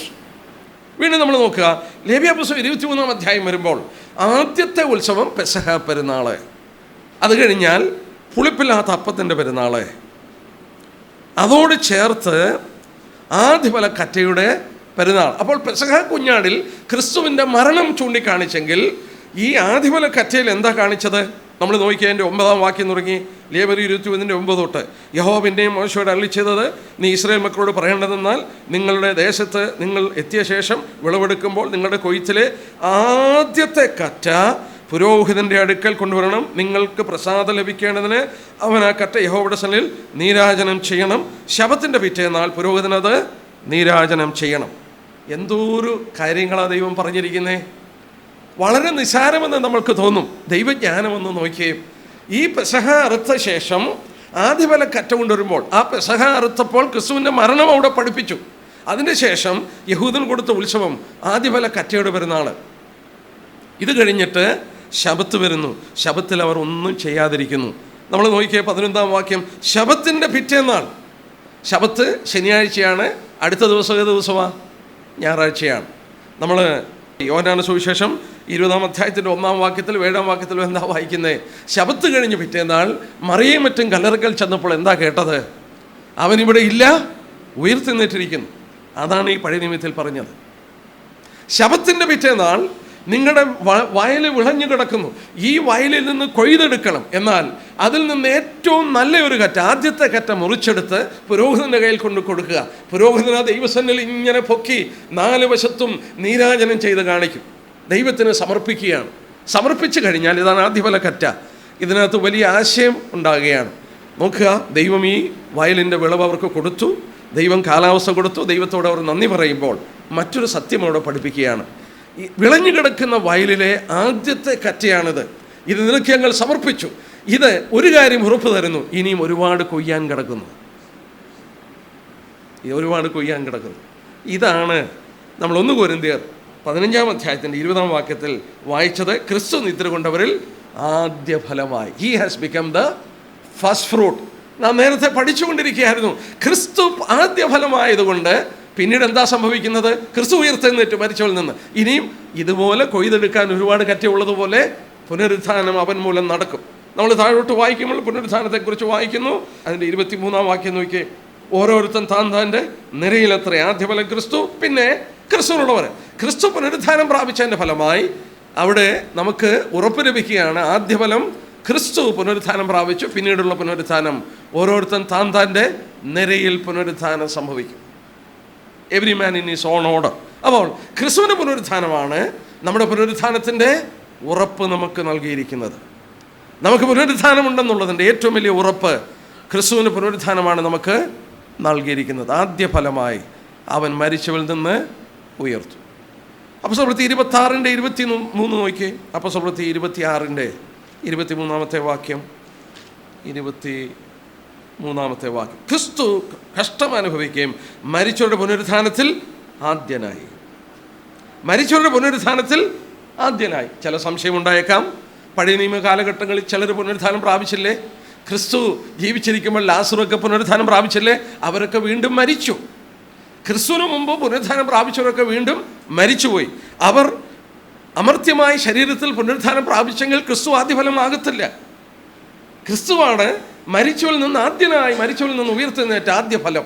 എന്നാൽ ക്രിസ്തു പുനരുത്ഥാനം പ്രാപിച്ചതുകൊണ്ട് നാം പഠിച്ചുകൊണ്ടിരുന്നത് നമ്മൾ പുറകെ പുനരുത്ഥാനം പ്രാപിക്കും. Consequence if Christ is raised. എന്നാൽ ഇവിടെ കഴിഞ്ഞ ദിവസം ഞാൻ ഓർപ്പിച്ചു, ഫസ്റ്റ് ഫ്രൂട്ട് എന്നും ഫസ്റ്റ് ബോൺ എന്നുമുള്ള വാക്ക് ഞാൻ ഓർപ്പിച്ചു. പഠിക്കേണ്ടവർക്ക് ഞാൻ ചൂണ്ടിക്കാണിക്കുകയാണ്. കൊലോസ്യർ 1:18 അവിടെ ഫസ്റ്റ് ഫ്രൂട്ട് എന്നല്ല പറഞ്ഞിരിക്കുന്നത്, ഫസ്റ്റ് ബോൺ. മരിച്ചവരുടെ ഇടയിൽ നിന്ന് ആദ്യനായി എഴുന്നേറ്റു.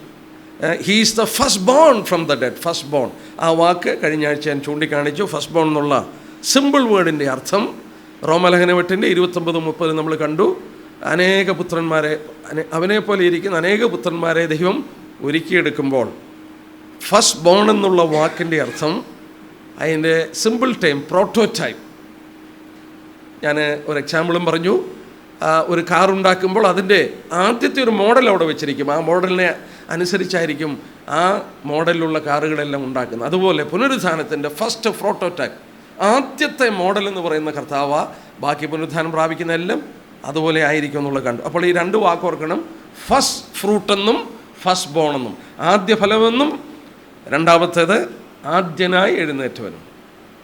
2 ആശയമാണ്. അത് 2 ഒന്നല്ല എന്നുള്ളത് പ്രത്യേകം ഓർക്കുക. 21, 22 വാക്യം നോക്കി. മനുഷ്യൻ മൂലം മരണമുണ്ടാകിയാൽ മരിച്ചവരുടെ പുനരുത്ഥാനവും മനുഷ്യൻ മൂലം ഉണ്ടായി. ഇനി ഇവിടെയുള്ള വാക്കുകൾ പ്രത്യേക ശ്രദ്ധേയമായ ഒരു വാക്യമാണ്. ഇതൊരു നല്ല പഠനത്തിന് ഉതകുന്ന ഒരു ഭാഗമാണ്. അല്പം ഒന്ന് ശ്രദ്ധിച്ചാൽ മതി. പൗലോസ് ഇവിടെയും റോമലേഖനത്തിലും ആദമിനെയും ക്രിസ്തുവിനെയും കൂടെ കോൺട്രാസ്റ്റ് ചെയ്യുക. ആദമിനെയും ക്രിസ്തുവിനെയും നമ്മൾ നോക്കാം. ഇവിടെ 21-ാം വാക്യത്തിൽ പറഞ്ഞു, മനുഷ്യൻ മൂലം മരണമുണ്ടാകിയാൽ മരിച്ചവരുടെ പുനരുത്ഥാനം മനുഷ്യൻ മൂലം ഉണ്ടാകണം. ആദാമിൽ എല്ലാവരും മരിക്കുന്നത് പോലെ ക്രിസ്തുവിൽ എല്ലാവരും ജീവിപ്പിക്കപ്പെടും. ആദാമിൽ എല്ലാവരും മരിക്കുന്നു. ഒരു വാക്യം നമുക്ക് നോക്കാം. റോമലേഖനം 5-ാം അധ്യായം. അതായത് മനുഷ്യവർഗത്തെ മുഴുവൻ ഒരു ശിരസിൻ്റെ കീഴിൽ കൊണ്ടുവന്ന് പൗലൂസ് അത് അവതരിപ്പിക്കുകയാണ്. റോമലേഖനം 5-ാം അധ്യായം 5:12 വാക്യം. അതുകൊണ്ട് ഏക മനുഷ്യനാൽ പാപവും പാപത്താൽ മരണവും ലോകത്തിൽ കടന്നു. ഏക മനുഷ്യനാൽ പാപം ലോകത്തിൽ കടന്നു. ഒരു കാര്യം ഓർക്കണം, അതുകൊണ്ട് എന്ത് സംഭവിച്ചു? ഏക മനുഷ്യനാൽ പാപവും പാപത്താൽ മരണവും ലോകത്തിൽ കടന്നു വരികയായിരുന്നു. ദൈവം സൃഷ്ടിച്ചതല്ല മരണത്തെ, ദൈവം മരണത്തെ സൃഷ്ടിച്ചതല്ല. എന്നാൽ മനുഷ്യൻ്റെ പാപം മൂലം മരണം കടന്നു വരികയായിരുന്നു. കടന്നു വന്നിട്ട് എന്ത് സംഭവിച്ചു? സകല മനുഷ്യരിലും പരന്നിരിക്കുന്നു. ഒരു കുഞ്ഞു പാപം ചെയ്തിട്ടില്ല, ജനിക്കുന്നൊരു കുഞ്ഞു പാപം ചെയ്തിട്ടില്ല, പക്ഷേ ആ കുഞ്ഞും മരിക്കുന്നു. ആ മരിക്കുന്നതിൻ്റെ കാരണം എന്നാ? ആദം പാപം ചെയ്തപ്പോൾ അവനിലൂടെ അത് സകല മനുഷ്യരിലും പരന്നു. ഇത് മനുഷ്യന് മനസ്സിലാക്കാൻ സാധിക്കാത്ത, ഈ ശാസ്ത്രത്തിനൊന്നും തെളിയിക്കാൻ സാധിക്കാത്ത ചില കാര്യങ്ങളുണ്ട്. ചില കാര്യങ്ങൾ ഇന്നും മനുഷ്യന് മനസ്സിലാക്കാൻ സാധിച്ചിട്ടില്ല. ഒരു മനുഷ്യ ശരീരത്തിൽ നിന്ന് അവനെപ്പോലെ തന്നെ ഇരിക്കുന്ന കുഞ്ഞുങ്ങളുണ്ടാകുമ്പോൾ ഇതെന്തൊരു അത്ഭുതമാണെന്ന് നോക്കിയാട്ടെ. ആ DNA അവന് കിട്ടി, അതങ്ങോട്ട് ആ കുഞ്ഞങ്ങനെ ജനിച്ച ഒരു അപ്പൻ്റെ സ്വഭാവം കുട്ടികൾക്കുണ്ടായി. അപ്പനെ പോലെ തന്നെ കുട്ടികളല്ലേ, മാതാവിനെ പോലെ ആ കുഞ്ഞുങ്ങൾ ഇങ്ങനെ ആ ക്യാരക്ടർ ഫോം ചെയ്യുമ്പോൾ ആ DNA ഇന്ന് കുറേയൊക്കെ കണ്ടുപിടിച്ച് പറഞ്ഞു, DNA എന്നൊക്കെ പറഞ്ഞു. പക്ഷെങ്കിൽ ഈ എന്താ പറയണ്ടേ, ഈ സെല്ലിൻ്റെ സ്ട്രക്ചറും അതിൻ്റെ മെക്കാനിസവും അത് വീണ്ടും ഡിവൈഡ് ചെയ്ത് ഈ ജീവിതമൊക്കെ ആയി മാറുന്നത്, ഒരു ശരീരം ഉണ്ടായി വരുന്നതിൻ്റെ പൂർണ്ണമായ അർത്ഥങ്ങളും ആശയങ്ങളും ശാസ്ത്രത്തിന് പോലും മനസ്സിലാക്കാനായിട്ട് സാധിച്ചിട്ടില്ല. എന്നാൽ തിരുവചനം ഒരു സത്യം നമ്മളെ പഠിപ്പിക്കുന്നു.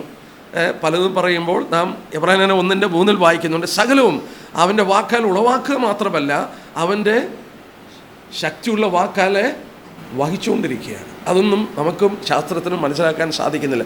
Everything is held by the power of his word. അവൻ്റെ വാക്കിൻ്റെ ശക്തിയാൽ മുഴുവൻ വഹിച്ചുകൊണ്ടിരിക്കുക. അതുപോലെ തന്നെ ഈ മനുഷ്യൻ മൂലം അവൻ്റെ ജീനുക്കളിലൂടെ അല്ലെങ്കിൽ അവൻ്റെ സെല്ലുകളിലൂടെ ഈ മരണം കൂടെ അങ്ങ് വ്യാപരിച്ചു പോയി.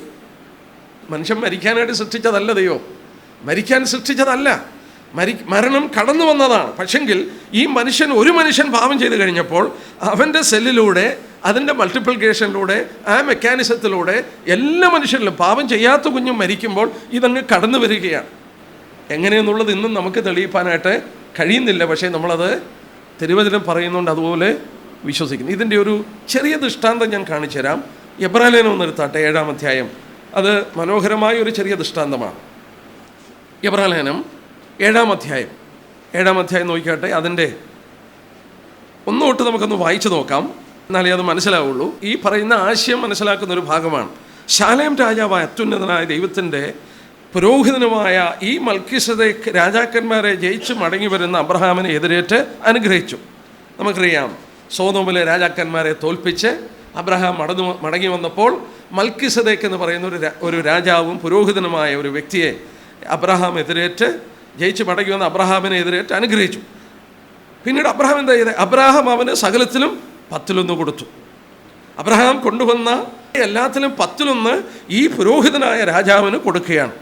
അവൻ്റെ പേരിന് ആദ്യം നീതിയുടെ രാജാവെന്നും പിന്നെ ശാലേം രാജാവെന്ന് വെച്ചാൽ സമാധാനത്തിൻ്റെ രാജാവെന്ന് അർത്ഥം. ആത്മീകമായ വലിയ അർത്ഥങ്ങൾ കൊണ്ടുവരികയാണ്. ആദ്യം നീതിയുടെ രാജാവ്, പിന്നെ ശാലേം രാജാവ്, സമാധാനത്തിൻ്റെ രാജാവ്. അവന് പിതാവില്ല, മാതാവില്ല, വംശവലിയില്ല, ജീവാരംഭവും ജീവാവസാനവും ഇല്ല.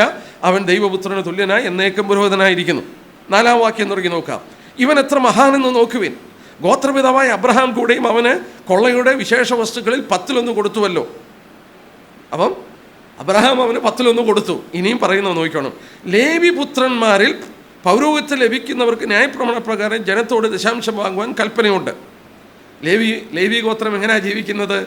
മറ്റുള്ളവർ കൊടുത്ത ദശാംശം കൊണ്ടാണ്. അത് അബ്രഹാമിൻ്റെ കടിപ്രദേശം ഉത്ഭവിച്ച സഹോദരന്മാരോടാകുന്നു വാങ്ങുന്നത്. അബ്രഹാമിൽ നിന്ന് ജനിച്ച മറ്റു മക്കളിൽ നിന്നാണ് വാങ്ങുന്നത്. എന്നാൽ അവരുടെ വംശബലിയിൽ ഉൾപ്പെടാത്തവൻ അബ്രഹാമിനോട് തന്നെ ദശാംശം വാങ്ങിയും വാഗ്ദത്തങ്ങൾ പ്രാപിച്ചവനെ അനുഗ്രഹിച്ചും ഇരിക്കുന്നു.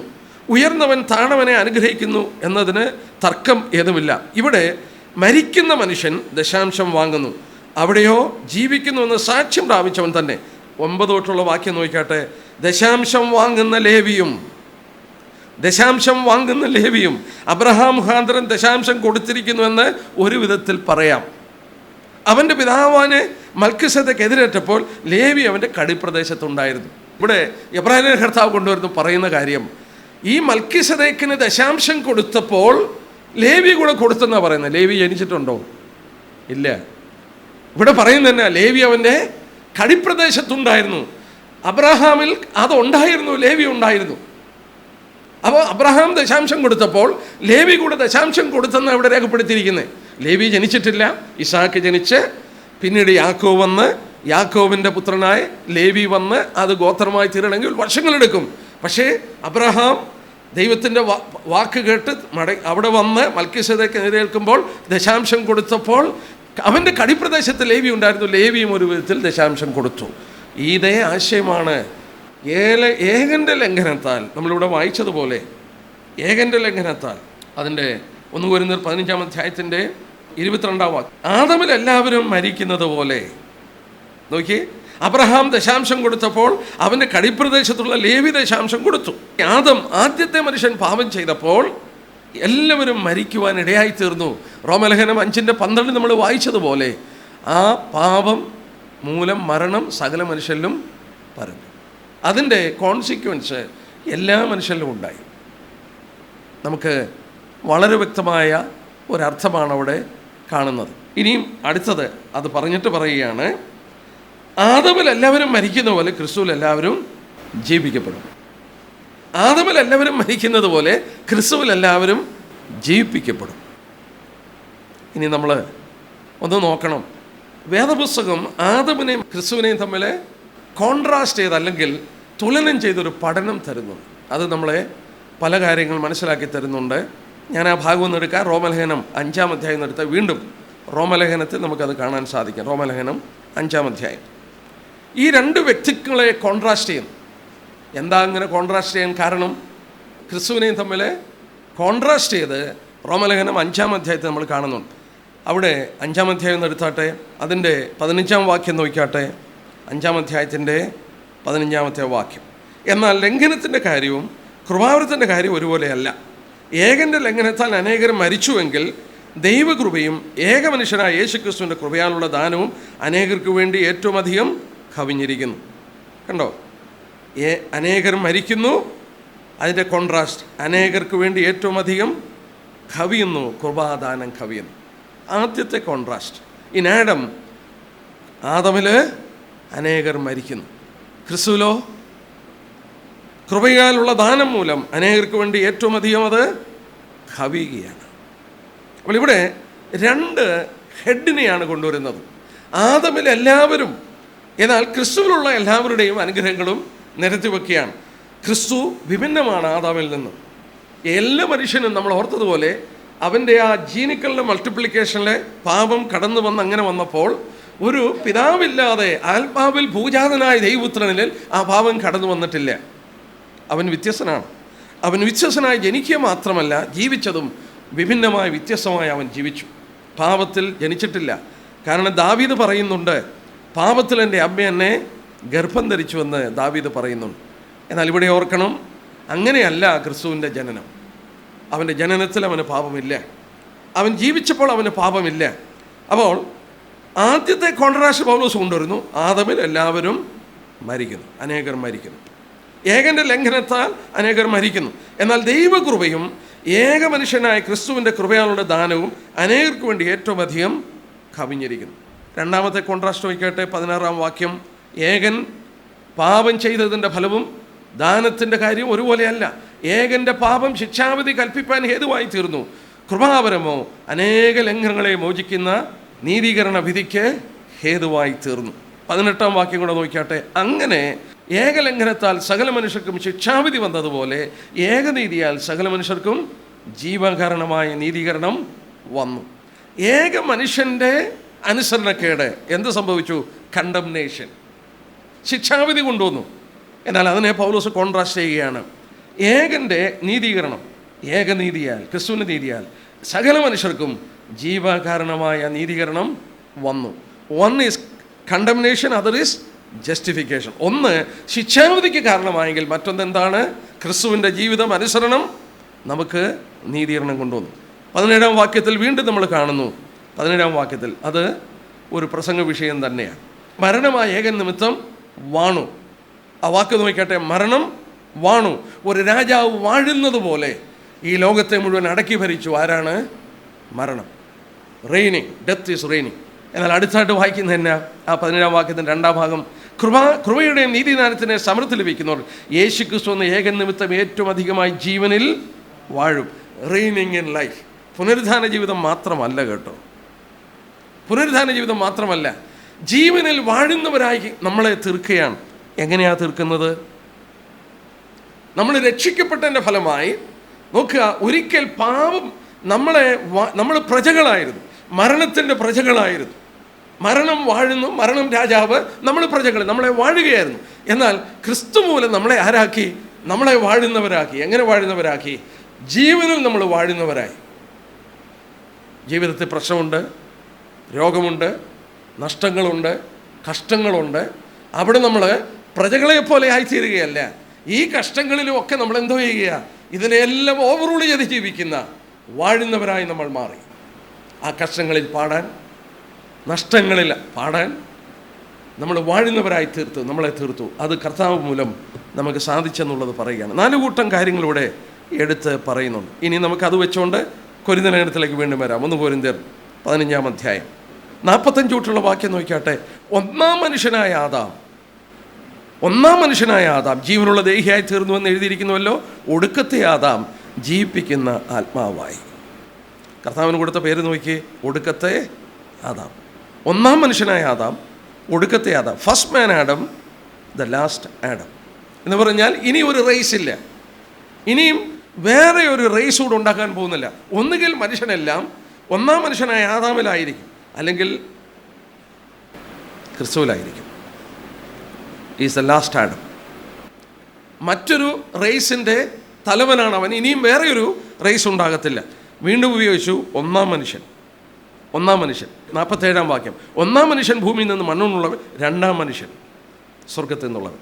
അപ്പോൾ ഒന്നാം മനുഷ്യനായ ആദാം, അവസാനത്തെ ആദാം. ഒന്നാം മനുഷ്യൻ, രണ്ടാം മനുഷ്യൻ. അപ്പോൾ ക്രിസ്തുവിന് കൊടുത്ത പേരാണ് ഒടുക്കത്തെ ആദാമെന്നും രണ്ടാമത്തെ മനുഷ്യനെന്നും അവിടെ പേര് കൊടുത്തിരിക്കുന്നത്. ഈ കോൺട്രാസ്റ്റ് നമുക്ക് അവിടെ ശ്രദ്ധിപ്പാനായിട്ട് സാധിക്കുന്നുണ്ട്. നമ്മൾ ഓർത്തുകൊണ്ടിരുന്ന പോലെ ഈ ഒടുക്കത്തെ ആദാം ക്വിക്കനിങ് സ്പിരിറ്റ് ആകുകയാണ്. യെസ്, 45-ാം വാക്യം. ഒന്നാം മനുഷ്യനായ ആദാം ജീവനുള്ള ദേഹിയായി തീർന്നു എന്നെഴുതി. ഒടുക്കത്തെ ആദാം ജീവിപ്പിക്കുന്ന ആത്മാവായി. ക്വിക്കനിങ്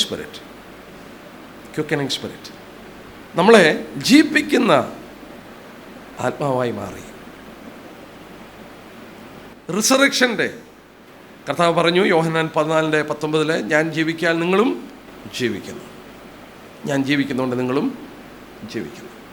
അപ്പോൾ പൗലോസിലൂടെ ക്രിസ്തുവിൻ്റെ പുനരുത്ഥാനത്തെ കൊണ്ടുവന്ന് അവതരിപ്പിച്ച് പുനരുത്ഥാനത്തിൽ സംശയമുണ്ടായിരുന്നവരെ വെല്ലുവിളിച്ചുകൊണ്ട്, ക്രിസ്തു പുനരുത്ഥാനം പ്രാപിച്ചിട്ടില്ലെങ്കിൽ നിങ്ങൾ പുനരുത്ഥാനം പ്രാപിക്കാൻ പോകുന്നില്ല. അപ്പോൾ നിങ്ങൾ ക്രിസ്തുവുമായിട്ട് അഭേദ്യമായ ബന്ധമാണ്. ക്രിസ്തുവിന് പുനരുത്ഥാനത്തിൽ നിങ്ങൾക്ക് സംശയമില്ല, നിങ്ങൾ വിശ്വസിക്കുന്നുണ്ട്. ക്രിസ്തു പുനരുത്ഥാനം പ്രാപിച്ചുകൊണ്ട് നമ്മളും പുനരുത്ഥാനം പ്രാപിക്കും. ഇല്ലെങ്കിൽ ക്രിസ്തു പുനരുത്ഥാനം പ്രാപിച്ചിട്ട് ഇതാണ് ഭവിഷ്യത്തുകൾ. ക്രിസ്തു പുനരുത്ഥാനം പ്രാപിച്ചത് കൊണ്ട് അവൻ ഒന്നാം ഫലമാണ്. അതുകൊണ്ട് നമ്മളും അവൻ്റെ പുറകെ പുനരുത്ഥാനം പ്രാപിക്കും. അതിൻ്റെ ഉറപ്പ് പൗലോസ് അവിടെ തരികയാണ്. അപ്പോൾ പിന്നീട് ഇവർക്ക് വന്നൊരു ചോദ്യം, അങ്ങനെ പുനരുത്ഥാനം പ്രാപിക്കുമെങ്കിൽ ആ ശരീരം എങ്ങനെ ഇരിക്കും? നോക്കി അതിൻ്റെ 35-ാമത്തെ വാക്യം. പക്ഷേ ഒരുവൻ മരിച്ചവൻ എങ്ങനെ ഉയർക്കുമെന്നും ഏത് വിധം ശരീരത്തോട് വരുന്നെന്നും ചോദിച്ചേക്കാൾ, വാട്ട് കൈൻഡ് ഓഫ് ബോഡി? ഇതിൻ്റെ പുറകിലൊരു ചിന്താഗതിയുണ്ട് ഇവരിങ്ങനെ ചിന്തിക്കാൻ കാരണം. How and what body? എങ്ങനെ, ഏത് ശരീരത്തിൽ ഇങ്ങനെ പുനരുത്ഥാനം പ്രാപിക്കും? അതായത് ആ 1-ാം നൂറ്റാണ്ടിൽ നോസ്റ്റിക് ഫിലോസഫി, നോസ്റ്റിസിസം എന്ന് പറയുന്ന ഒരു തത്വചിന്തകൾ വളരെ പ്രബലമായിരുന്നു. നോസ്റ്റിസിസത്തിൽ പഠിപ്പിച്ചത് കൊരിന്ത്യർ പലരും നോസ്റ്റിസിസം, ഗ്രീക്ക് ഫിലോസഫി, അതിൽ തത്വചിന്തകളിൽ അവർ ആകർഷകരായി അത് വിശ്വസിച്ചിരുന്നു. അവർ വിശ്വസിച്ചിരുന്നത് ഈ ശരീരമെന്ന് പറയുന്നത് വളരെ മോശമാണ്. It is evil, body is evil. ശരീരം വളരെ ഇൻഹറൻറ്റ് ഇവിളാണ്. അതുകൊണ്ട് എന്നാൽ സ്പിരിറ്റ് നല്ലതാണ്. അതുകൊണ്ട് പുനരുത്ഥാനത്തിൽ ഈ ശരീരം ലഭിക്കില്ല എന്നൊരു ചിന്താഗതി നോസ്റ്റിസിസത്തിൽ കടന്നു വരികയുണ്ടായി. രണ്ടാമത് ചില റബിമാർ ചിന്തിച്ചു. യോബിൻ്റെ പുസ്തകം 19-ാം അധ്യായത്തിൻ്റെ 26-ാം വാക്യം നമുക്ക് പരിചയമുള്ള വാക്യമാണ്. ഞാൻ തന്നെ ഈ ശരീരത്തിൽ, ഇംഗ്ലീഷിൽ വായിച്ചാൽ മലയാള ഭാഷയാൽ അല്പം വിഭിന്നമാണ്, yet from my flesh I shall see God. യോബ് പറയുകയാണ്, എൻ്റെ ജഡത്തിൽ, എൻ്റെ ശരീരത്തിൽ, എൻ്റെ സ്വന്തം കണ്ണുകൊണ്ട് തന്നെ ഞാൻ അവനെ കാണും എന്ന് പറയുമ്പോൾ ഈ റബിമാരിൽ ചിലർ അവർ പറഞ്ഞു, ഇതേ ശരീരം, ഈ പാപമുള്ള ഇതേപോലത്തെ ശരീരം തന്നെ വീണ്ടും പുനരുദ്ധാനം പ്രാപിച്ചു വരും. അപ്പം നോസ്റ്റിസ് ചിന്താഗതികളും ഈ റബിമാരുടെ ചിലരുടെ പഠിപ്പീരിൻ്റെ ആശയങ്ങളും കൂടെ ചേർന്ന് വന്നു. ഏതാണ്ട് ആ ചിന്തകൾ അപ്പോക്രിഫ ബുക്കിലും കാണാനായിട്ട് സാധിക്കുന്നുണ്ട്, കടന്നു വന്നു. ഈ രണ്ട് ചിന്തകൾ അന്നത്തെ കാലത്ത് പ്രബലമായി അവരെ ഭരിച്ചിരുന്നത് കൊണ്ട് ഈ കൊരിന്ത്യരും അങ്ങനെ ഏതുവിധ ശരീരത്തോടെ വരും, എങ്ങനെയാണ് എന്നുള്ള how and with what body എന്നുള്ള ചോദ്യം ഉന്നയിക്കുകയാണ്. ചോദ്യം ഉന്നയിച്ചപ്പോൾ ഇന്നും പലർക്കും ആ പുനരുത്ഥാനത്തോടുള്ള ബന്ധത്തിൽ അങ്ങനെ സംശയമുള്ളപ്പോൾ പൗലോസ് ഇവിടെ പറയുന്ന അടുത്ത ഭാഗം നോക്കിയാട്ടെ, ഏത് ശരീരത്തോടെ അവർ, നമുക്ക് ആ ഭാഗം കൂടെ നോക്കി അവസാനിപ്പിക്കാൻ നോക്കാം. പൗലോസ് ആദ്യം പറയുന്നത് മൂഢ എന്ന് വിളിച്ചുകൊണ്ടാണ്. ഓ ഫൂൾ എന്ന് പറഞ്ഞാൽ one who doesn't have understanding. കർത്താവ് അത് വിളിച്ചിട്ടുണ്ട്. എമോസിലേക്ക് ശിഷ്യന്മാരോട് കർത്താവ് വിളിച്ചു, അല്ലയോ മന്ദബുദ്ധികൾ, ഇംഗ്ലീഷ് വായിച്ചാൽ ഓ ഫൂളിഷ് വൺസ്. പ്രവാചകന്മാർ പറഞ്ഞതിലെല്ലാം വിശ്വസിക്കാൻ മന്ദബുദ്ധികൾ. അവരുടെ ചിന്താഗതികളിൽ അവർ മടയന്മാരായി പോയെന്നുള്ള ആശയമാണ്. മൂഢ, നീ വിതയ്ക്കുന്നത് ചത്തില്ലെങ്കിൽ ജീവിക്കുന്നില്ല. പൗലോസ് ഇവിടെ ആർഗ്യുമെൻ്റ് കൊണ്ടുവരികയാണ്, റിസറക്ഷനെ കുറിച്ച് കൊണ്ടുവരികയാണ്. ഇനി താഴോട്ട് വായിച്ചാൽ നോക്കുക, resurrection is similar to planting of growth of crops. അതായത് ഒരു സസ്യം അല്ലെങ്കിൽ ഒരു വിത്തെടുത്ത് നട്ട് കിളിർക്കുന്നതിനോട് ഉപമിച്ചാണ് പൗലോസ് ഇവിടെ പുനരുത്ഥാനത്തെ ആദ്യം കൊണ്ടുവന്ന് പഠിപ്പിക്കുന്നത്. അതാണ് ഏറ്റവും ബ്യൂട്ടിഫുള്ളായിട്ടുള്ള ഒരു ചിന്താഗതി. 3 കാര്യങ്ങൾ നടന്നേ ഒക്കത്തുള്ളൂ പുനരുത്ഥാനത്തോടുള്ള ബന്ധത്തിൽ. ഏതുവിധമായ ശരീരമാണ്? അപ്പോൾ പുനരുത്ഥാന ശരീരം എങ്ങനെയാണെന്ന് പൗലോസ് പഠിപ്പിക്കുമ്പോൾ ഇവിടെ നോക്കുക, എടുത്തു പറഞ്ഞ് നോക്കിയാട്ടെ 36 തൊട്ടുള്ള വാക്യം. മൂഢാ, നീ വിതയ്ക്കുന്നത് ചത്തില്ല എങ്കിൽ ജീവിക്കുന്നില്ല. നീ വിതയ്ക്കുന്നത് ഉണ്ടാകുവാനുള്ള ശരീരമല്ല, ഗോതമ്പിൻ്റെയോ മറ്റു വല്ലതിൻ്റെയോ വെറും മണി എത്ര വിതയ്ക്കുന്നത്. ദൈവമോ തൻ്റെ ഇഷ്ടം പോലെ അതിന് ഒരു ശരീരവും ഓരോ വിത്തിന് അതാതിൻ്റെ ശരീരവും കൊടുക്കുന്നു. നമുക്ക് ആ ഭാഗം ആദ്യം നോക്കാം. 3 കാര്യങ്ങൾ സംഭവിക്കണം. ഒന്ന്, വിത്ത് നമ്മളെടുത്ത് വിതയ്ക്കുമ്പോൾ ആദ്യം ഡെസൊല്യൂഷൻ, അത് മണ്ണിൽ അഴുകിപ്പോകണം, അത് ചാകണം. നമ്മുടെ കർത്താവ് പറഞ്ഞില്ലേ, യോഹന്നാൻ 12:25 ഗോതമ്പ് മണി നിലത്ത് വീണ് ചാകുന്നില്ലെങ്കിൽ അത് തനിച്ചിരിക്കും, അപ്പോൾ മരിക്കണം. ഒരു ഡെസൊല്യൂഷൻ സംഭവിക്കണം, ശരീരം ചാകണം. ഗോതമ്പിൻ്റെ വിത്തോ ഏതിൻ്റെ വിത്താകട്ടെ, ആ വിത്ത് മണ്ണിലിട്ടാൽ അത് ആദ്യം അഴുകണം, അത് ചാകണം. ചത്തു കഴിഞ്ഞിട്ട് എന്തോ സംഭവിക്കും? അവിടെ നിന്ന് വേറെ ഒരു ജീവനായിട്ട് അത് എഴുന്നേറ്റ് വരും. പക്ഷേ ആ എഴുന്നേറ്റ് വരുന്നത് അതല്ല, പക്ഷെ അതിൽ നിന്ന് ഡിഫറൻ്റ് ആയ ഒരു എഴുന്നേറ്റ് വരുന്നത്, ആ വിത്തിൽ നിന്ന് എഴുന്നേറ്റ് വരുന്നത് ദർ ഇസ് എ ഡിഫറൻസ്. വിതയ്ക്കുന്നതല്ല. ആ 37-ാം വാക്യത്തിൻ്റെ 2ാം ഭാഗം നോക്കിയാട്ടെ. വിതയ്ക്കുന്നത് ഉണ്ടാകുവാനുള്ള ശരീരമോ അല്ല, ഗോതമ്പിൻ്റെയോ മറ്റു വല്ലതിൻ്റെയോ വെറും മണി എത്ര വിതയ്ക്കുന്നത്. ദൈവം അത് ഇഷ്ടം പോലെ അതിനൊരു ശരീരം കൊടുക്കുന്നു. ഗോതമ്പ് നമ്മൾ വിതയ്ക്കുമ്പോൾ ആ വിത്തല്ല എഴുന്നേറ്റ് വരുന്നത്, ആ വിത്ത് മണ്ണിൽ അഴുകിയ ശേഷം അവിടെ നിന്ന് വേറെ ഒരു എഴുന്നേറ്റ് വരികയാണ്. എഴുന്നേറ്റ് വരിക മാത്രമല്ല, അതിന് അതിൻ്റേതായ ഒരു ശരീരമുണ്ട്, അത് കണ്ടിന്യൂ ചെയ്തു, അതിന് ഐഡൻറ്റിറ്റി ഉണ്ട്. ആ വിതച്ച ഗോതമ്പ് പോലെ തന്നെയാണ് ആ കിളിർത്തിരിക്കുന്ന ഗോതമ്പും. പയർ വിതയ്ക്കുകയാണ്, പയർ തന്നെയാണ്. അപ്പോൾ വിതയ്ക്കുന്നതിനോട് സിമിലാരിറ്റി ഉണ്ടെങ്കിലും അത് ഡിഫറൻ്റ് ആണെന്നുള്ളത് വെളിപ്പെടുത്തുകയാണ്. അപ്പോൾ പുനരുത്ഥാനം ഈ വിതച്ചിട്ട് അത് ചത്തിട്ട് അതിൽ നിന്ന് വേറെ ഒരു സസ്യം കിളിർത്ത് വരുന്നത് പോലെ ഡിഫറൻ്റ് ആയിട്ടിരിക്കുന്ന പോലെയാണ് പുനരുത്ഥാനമെന്ന് പൗലോസ് പറയുക.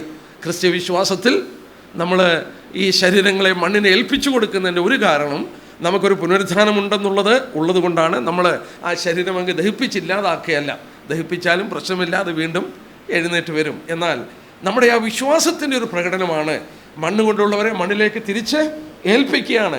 മനുഷ്യപുത്രന്മാരെ തിരികെ വരുമെന്ന് വിളിക്കുവാൻ തക്കവണ്ണം മണ്ണിനെ ഏൽപ്പിച്ചു കൊടുക്കുമ്പോൾ ഒരു വിത്ത് പാകുന്നത് പോലെ എറിഞ്ഞു കൊടുക്കുകയാണ് മണ്ണിലോട്ട്, അല്ലെങ്കിൽ ഏൽപ്പിച്ചു കൊടുക്കുകയാണ്. ദൈവം അതിനെ എഴുന്നേൽപ്പിച്ചു കൊണ്ടുവരും. എന്നാൽ 2ാമത് പൗലോസ് പറഞ്ഞു ആ ശരീരം എങ്ങനെയാണ്. എന്നിട്ട് 39 തൊട്ടുള്ള വാക്യം നോക്കിയാട്ടെ. സകല മാംസവും ഒരുപോലെയല്ല, എല്ലാ മാംസവും ഒരുപോലെയല്ല. നമുക്കറിയാം ഇല്ലേ, ചിക്കൻ പോലെയാണോ ബീഫ്? എല്ലാം ഇറച്ചിയല്ലേ. ബീഫ് പോലെയല്ല മട്ടൻ. ഞാൻ ആദ്യമായിട്ടാണ് കങ്കാരുവിൻ്റെ ഇറച്ചി കൂട്ടിയത് ഓസ്ട്രേലിയയിൽ പോയപ്പോൾ. ഞാൻ ആ കങ്കാരുവിൻ്റെ ഇറച്ചി ഇന്നപ്പോൾ എനിക്ക് മനസ്സിലായി ഇതിൽ നിന്നെല്ലാം വ്യത്യാസമായി കങ്കാരുവിൻ്റെ ഇറച്ചി. അപ്പോൾ ഒട്ടകത്തിൻ്റെ ഇറച്ചി എന്നാൽ ദറ്റ് ഈസ് ഡിഫറെൻറ്റ്. പക്ഷേ ഇതെല്ലാം ഇറച്ചിയാണെങ്കിലും എല്ലാ മാംസവും ഒരുപോലെ, സകല മാംസം ഒരുപോലെ അല്ല. മനുഷ്യൻ്റെ മാംസം വേറെ, കന്നുകാലികളുടെ മാംസം വേറെ, പക്ഷികളുടെ മാംസം വേറെ, മത്സ്യങ്ങളുടെ മാംസം വേറെ. പൗലോസ് പറയുകയാണ് ഈ മാംസങ്ങൾക്ക് തന്നെ വ്യത്യാസമുണ്ട്. ശാസ്ത്രം പഠിപ്പിക്കുന്നത് എന്തുകൊണ്ടായി ഈ ചിക്കൻ്റെ ഒരു ടേസ്റ്റ്, ബീഫിൻ്റെ ടേസ്റ്റ്, ഇങ്ങനെ അത് എവിടെ ചെന്ന് ചിക്കൻ തിന്നാലും അതേ ടേസ്റ്റാണ്. കാരണം എന്നാ? ശാസ്ത്രം പഠിപ്പിക്കുന്നുണ്ട് എല്ലാ ജീവൻ്റെയും അതിൻ്റെ അടിത്തറയെന്ന് പറയുന്നത് അമീനോ ആസിഡ്സാണ്. അമീനോ ആസിഡ്സ് അതിൻ്റെ ബിൽഡിംഗ് ബ്ലോക്സ് ഓഫ് ലൈഫ്, ജീവിതത്തെ കെട്ടിപ്പടുത്തിയിരിക്കുന്ന അതിൻ്റെ ഘടകമെന്ന് പറയുന്നത് അമീനോ ആസിഡ്സാണ്. ഈ അമീനോ ആസിഡ്സ് ഇപ്പം കോഴിയിറച്ചിയുടെ അമീനോ ആസിഡ്സ് എല്ലാം ഒരു പ്രത്യേക രീതിയാണ്. അതുകൊണ്ടാണ് ആ കോഴിയിറച്ചി എവിടെ കൂട്ടിയാലും കോഴിയിറച്ചിയാണ്, ബീഫ് കൂട്ടിയാൽ ബീഫാണ്. അതിൻ്റെ അമീനോ ആസിഡിൻ്റെ ബിൽഡിംഗ് ബ്ലോക്സ് എന്നെല്ലാം ഒരേ രീതിയാണ്. ഒരേ രീതി മാത്രമല്ല, അതുകൊണ്ടാണ് ഇതിൻ്റെ ടേസ്റ്റ് മാറാതെ എവിടെ ചെന്ന് ബീഫ് കൂട്ടിയാലും ബീഫിൻ്റെ ടേസ്റ്റ്. എന്നാൽ അത് കൂടാതെ ഇതിനകത്തൊരു അത്ഭുതമുള്ള എന്നാന്ന് ചോദിച്ചാൽ, ഈ ഓരോ ചെടിക്കും, ഇപ്പം ചിക്കൻ തന്നെ എടുത്താൽ ഓരോ ചിക്കനും ഓരോ അമീനോ ആസിഡിൻ്റെ ബ്ലോക്കുണ്ട്. ഈ ചിക്കൻ്റെ അമീനോ ആസിഡിൻ്റെ ബ്ലോക്കല്ല അടുത്തതിന്. ചിത്രം പറയുന്നുണ്ട് എത്ര വെറൈറ്റി ഉണ്ടെന്നറിയാമോ എന്ന് പറഞ്ഞാൽ, ഓരോ ജീവിതത്തിനും ഒരു ചിക്കന് മറ്റ് ചിക്കനുമായിട്ട് ഒരുപോലെ ഇരിക്കുന്ന അമീനോ ആസിഡ് ഉള്ളപ്പോൾ ഈ ചിക്കൻ മറ്റ് ചിക്കനിൽ നിന്ന് വിഭിന്നമാകത്തക്കവണ്ണം അതിന് അതിൻ്റേതായ ഒരു അമീനോ ആസിഡ് ഉണ്ട്, ബ്ലോക്സ് ഉണ്ട്, ബിൽഡിംഗ് ബ്ലോക്സ് എന്ന് പറഞ്ഞാൽ ഓരോന്നിൻ്റെ ഇൻഡിവിജ്വാലിറ്റി ഉണ്ട്. ഇൻഡിവിജ്വൽ പ്ലാന്റിനും അങ്ങനെ തന്നെയാണ്, സസ്യങ്ങൾക്ക് അങ്ങനെയാണ്. ഇപ്പം നമ്മൾ മാവ് എടുത്താൽ എല്ലാ മാവിനും ഒരേ ബിൽഡിംഗ് ബ്ലോക്സ് ആയിരിക്കുമ്പോൾ തന്നെ അതിന് ഓരോ മാവിനും അതിൻ്റെ പ്രത്യേകതയുണ്ട്. അത് മാറത്തില്ല, മാറ്റാനൊക്കത്തില്ല. ശാസ്ത്രം പറയുന്നത് 600 ഒക്ടോഡില്യൺ എന്ന് പറയുന്ന ഡിഫറെൻറ്റ് കോമ്പിനേഷൻ ഓഫ് അമീനോ ആസിഡ്സ് ഉണ്ടെന്ന്. എന്ന് പറഞ്ഞാൽ 600 ഇട്ടിട്ട് 108 പൂജ്യങ്ങൾ ഇടണം. 600 ഇട്ടിട്ട് 108 പൂജ്യങ്ങൾ ഇട്ടാൽ അത്രയും വെറൈറ്റി ഓഫ് ജീവജാലങ്ങളുടെ വിഭിന്നത ഈ ലോകത്തിൽ ദൈവം സൃഷ്ടിച്ചിട്ടുണ്ട്. ഒരു വാക്യം ഒന്ന് വായിച്ചു നോക്കാം. 104 സങ്കീർത്തനത്തിൻ്റെ 24 വാക്യം. സങ്കീർത്തനക്കാരൻ ഒരുപക്ഷെ ഇത് മനസ്സിലാക്കിയിട്ടാണോ എന്ന് എനിക്കറിയില്ല, ഇത്രയും ചിന്തിച്ച് കാണില്ല. 104 സങ്കീർത്തനത്തിൻ്റെ 24 വാക്യത്തിൽ ഇങ്ങനെ പറയുന്നുണ്ട്, യഹോവേ പ്രവൃത്തികൾ എത്ര പെരുകിയിരിക്കുന്നു. ഇംഗ്ലീഷിൽ വായിച്ചാൽ ഹൗ മാനിഫോൾഡ് ആർ ദൈ വർക്ക്സ്. നിൻ്റെ പ്രവൃത്തികൾ എത്ര വിഭിന്നമാണെന്ന് ചോദിക്കുക. നമ്മൾ ഓർത്തതുപോലെ 600 ഒക്ടോഡില്യൺ ഡിഫറെൻറ്റ് കൈൻഡ് ഓഫ് അമീനോ ആസിഡ്സിൻ്റെ ബ്ലോക്കാണ് ഈ ലോകത്തിൽ സസ്യങ്ങളും മൃഗജാലങ്ങളും മനുഷ്യനും ഒക്കെ വിഭിന്നമായിട്ടിരിക്കുന്നത് എന്ന് പറയുമ്പോൾ ഒന്ന് ഓർത്ത് നോക്കിയേ. എനിക്ക് എൻ്റെ ജോൺ ബി തോമസ് എന്ന് പറയുന്ന ആളുടെ വ്യക്തിത്വം എന്ന് പറഞ്ഞാൽ എൻ്റെ മനുഷ്യൻ എന്നുള്ള നിലയിൽ എനിക്കൊരു പ്രത്യേക അമീനോ ആസിഡ് ബ്ലോക്സിൻ്റെ ബിൽഡിംഗ് ഉണ്ട്. മനുഷ്യൻ എല്ലായിടത്തും മനുഷ്യനാണ്. പക്ഷെങ്കിൽ ഈ എൻ്റെ വ്യക്തിത്വത്തിന് മാറ്റമില്ലാത്ത ഒരു പ്രത്യേക ബ്ലോക്കുണ്ട്, അമീനോ ആസിഡ്സിൻ്റെ സ്ട്രക്ചറുണ്ട്, സെൽസിലുണ്ട്. അപ്പോൾ ഓർക്കണം, ഇതിന് മാറ്റം വരാനായിട്ട് സാധിക്കുകയില്ല. അതിൻ്റെ കോഡ് ബൈൻഡിങ് ആണ്. എന്തെല്ലാം സംഭവിച്ചാലും ബൈൻഡിങ്ങാണ്. ഇനി ഈ ശരീരം മരിച്ചപ്പോൾ മണ്ണിന് കൊടുക്കാതെ ദഹിപ്പിച്ച് കളഞ്ഞാലും അതിൻ്റെ ഈ അമീനോ ആസിഡ്സിൻ്റെ ബ്ലോക്കിന് ബയോളജിക്കൽ കോഡ്സ് ബൈൻഡിങ് അത് മാറ്റാനായിട്ട് സാധിക്കില്ല. അപ്പോൾ പൗലോസ് ഇവിടെ തെളിയിക്കുന്നത് തന്നെ, പുനരുദ്ധാനം പ്രാപിച്ചു വരുമ്പോൾ ആ മണ്ണിൽ ഏൽപ്പിച്ചു കൊടുത്ത സസ്യങ്ങൾ അഴുകിപ്പോയി, ആ വിത്തുകൾ അഴുകി തീർന്ന ശേഷം അത് കിളിർത്ത് വരുമ്പോൾ അതേ വിത്ത് തന്നെ, അതുപോലെ ഇരിക്കുന്ന വിത്ത് കിളിർത്ത് വരുന്ന പോലെ ശരീരത്തിൻ്റെ പുനരുദ്ധാനത്തെക്കുറിച്ച് പറയുമ്പോൾ നമ്മുടെ ഏത് വിധത്തിൽ വരുമെന്നാണ് ഇവർ ചോദിച്ചത്. ശരീരം മണ്ണിനേൽപ്പിച്ച ശേഷം ആ ശരീരം തന്നെ മടങ്ങി വരും എന്ന് പറയുകയാണ്. എന്നാൽ മടങ്ങി വരുമ്പോൾ 40 വാക്യത്തിൽ എടുത്തു പറഞ്ഞു, സ്വർഗീയ ശരീരമുണ്ട്, ഭൗമശരീരങ്ങളുമുണ്ട്. സ്വർഗീയ ശരീരത്തിൻ്റെ തേജസ് വേറെ, ഭൗമശരീരത്തിൻ്റെ തേജസ് വേറെ. നോക്കുക, എർത്തലി ബോഡിയുണ്ട്, ഹെവൻലി ബോഡീസ് ഉണ്ട്. നക്ഷത്രങ്ങൾ വ്യത്യസ്തമായ ശോഭയാണ്. ഒരു നക്ഷത്രത്തിൽ മറ്റു നക്ഷത്രത്തിൽ നിന്ന് ശോഭയിൽ വ്യത്യാസമുണ്ട്. അതുപോലെ പുനരുത്ഥാനത്തിൽ സംഭവിക്കുമെന്ന് ഇവിടെ എടുത്തു പറയുകയാണ്. So also is A resurrection. മോശയും ഏലിയാവും അപ്പോസ്തലന്മാർക്ക് അത് തിരിച്ചറിയാൻ കഴിഞ്ഞു. നമ്മുടെ കർത്താവ് പുനരുത്ഥാനം പ്രാപിച്ച ശേഷം, പുനരുത്ഥാനം പ്രാപിച്ചു, അവൻ കർത്താവാണെന്ന് അവർക്ക് ആദ്യം മനസ്സിലായില്ല. പെട്ടെന്ന് മനസ്സിലായി കർത്താവാണെന്ന്. Is the same Lord. മാത്രമല്ല നമ്മുടെ കർത്താവിൻ്റെ സ്വർഗ്ഗത്തെക്കുറിച്ച് പഠിക്കുമ്പോൾ ഞാനത് കുറച്ച് ഡീറ്റെയിൽ ആയിട്ട് എടുക്കാം. കർത്താവിനെ സംബന്ധിച്ച് നോക്കി പുനരുദ്ധാനം പ്രാപിച്ചു കഴിഞ്ഞപ്പോൾ പത്രോസ് അതിനെ തള്ളി പറഞ്ഞ ഓർമ്മയുണ്ട്, എല്ലാം ഉണ്ട്. There is a continuity. പത്രോസ് തള്ളി പറഞ്ഞെന്നും അവനെ യഥാസ്ഥാനപ്പെടുത്താൻ ചെല്ലുന്നു. തോമസ് സംശയിച്ചിരിക്കുന്നു, അവൻ്റെ അടുക്കൽ ചെന്നു. നോക്കുക, ഇതെല്ലാം കർത്താവിൻ്റെ ഈ ലോകത്തിൽ 33 വർഷം ജീവിച്ചിരുന്നപ്പോൾ അവരോട് എന്തെല്ലാം കർത്താവ് ഇടപെട്ട് സംസാരിച്ചോ, there is a continuity of it. അവൻ പുനരുദ്ധാനം പ്രാപിച്ചപ്പോൾ ഒരു സ്വർഗീയ ശരീരമാണ് അവൻ പുനരുദ്ധാനം പ്രാപിച്ചത്. പക്ഷേ അതിൻ്റെ പഴയ ശരീരം കല്ലറയിൽ വെച്ചു, പുനരുദ്ധാനം പ്രാപിച്ചു. അവനെ തിരിച്ചറിയുവാൻ അവർക്ക് സാധിച്ചു. ഇത് തന്നെയാണ് പൗലോസോട് പറഞ്ഞു, ഏതുവിധ ശരീരത്തോട് വരും? ആദ്യമായ ശരീരം മണ്ണിൽ ഇട്ടുകൊടുക്കുകയാണ്. അത് ദ്രവിച്ചു പോയ ശേഷം അതാതിൻ്റെ വിത്ത് കിളിർത്ത് വരുന്ന പോലെ അതിൻ്റെ സ്ട്രക്ചറിന് വ്യത്യാസം വരുന്നില്ല.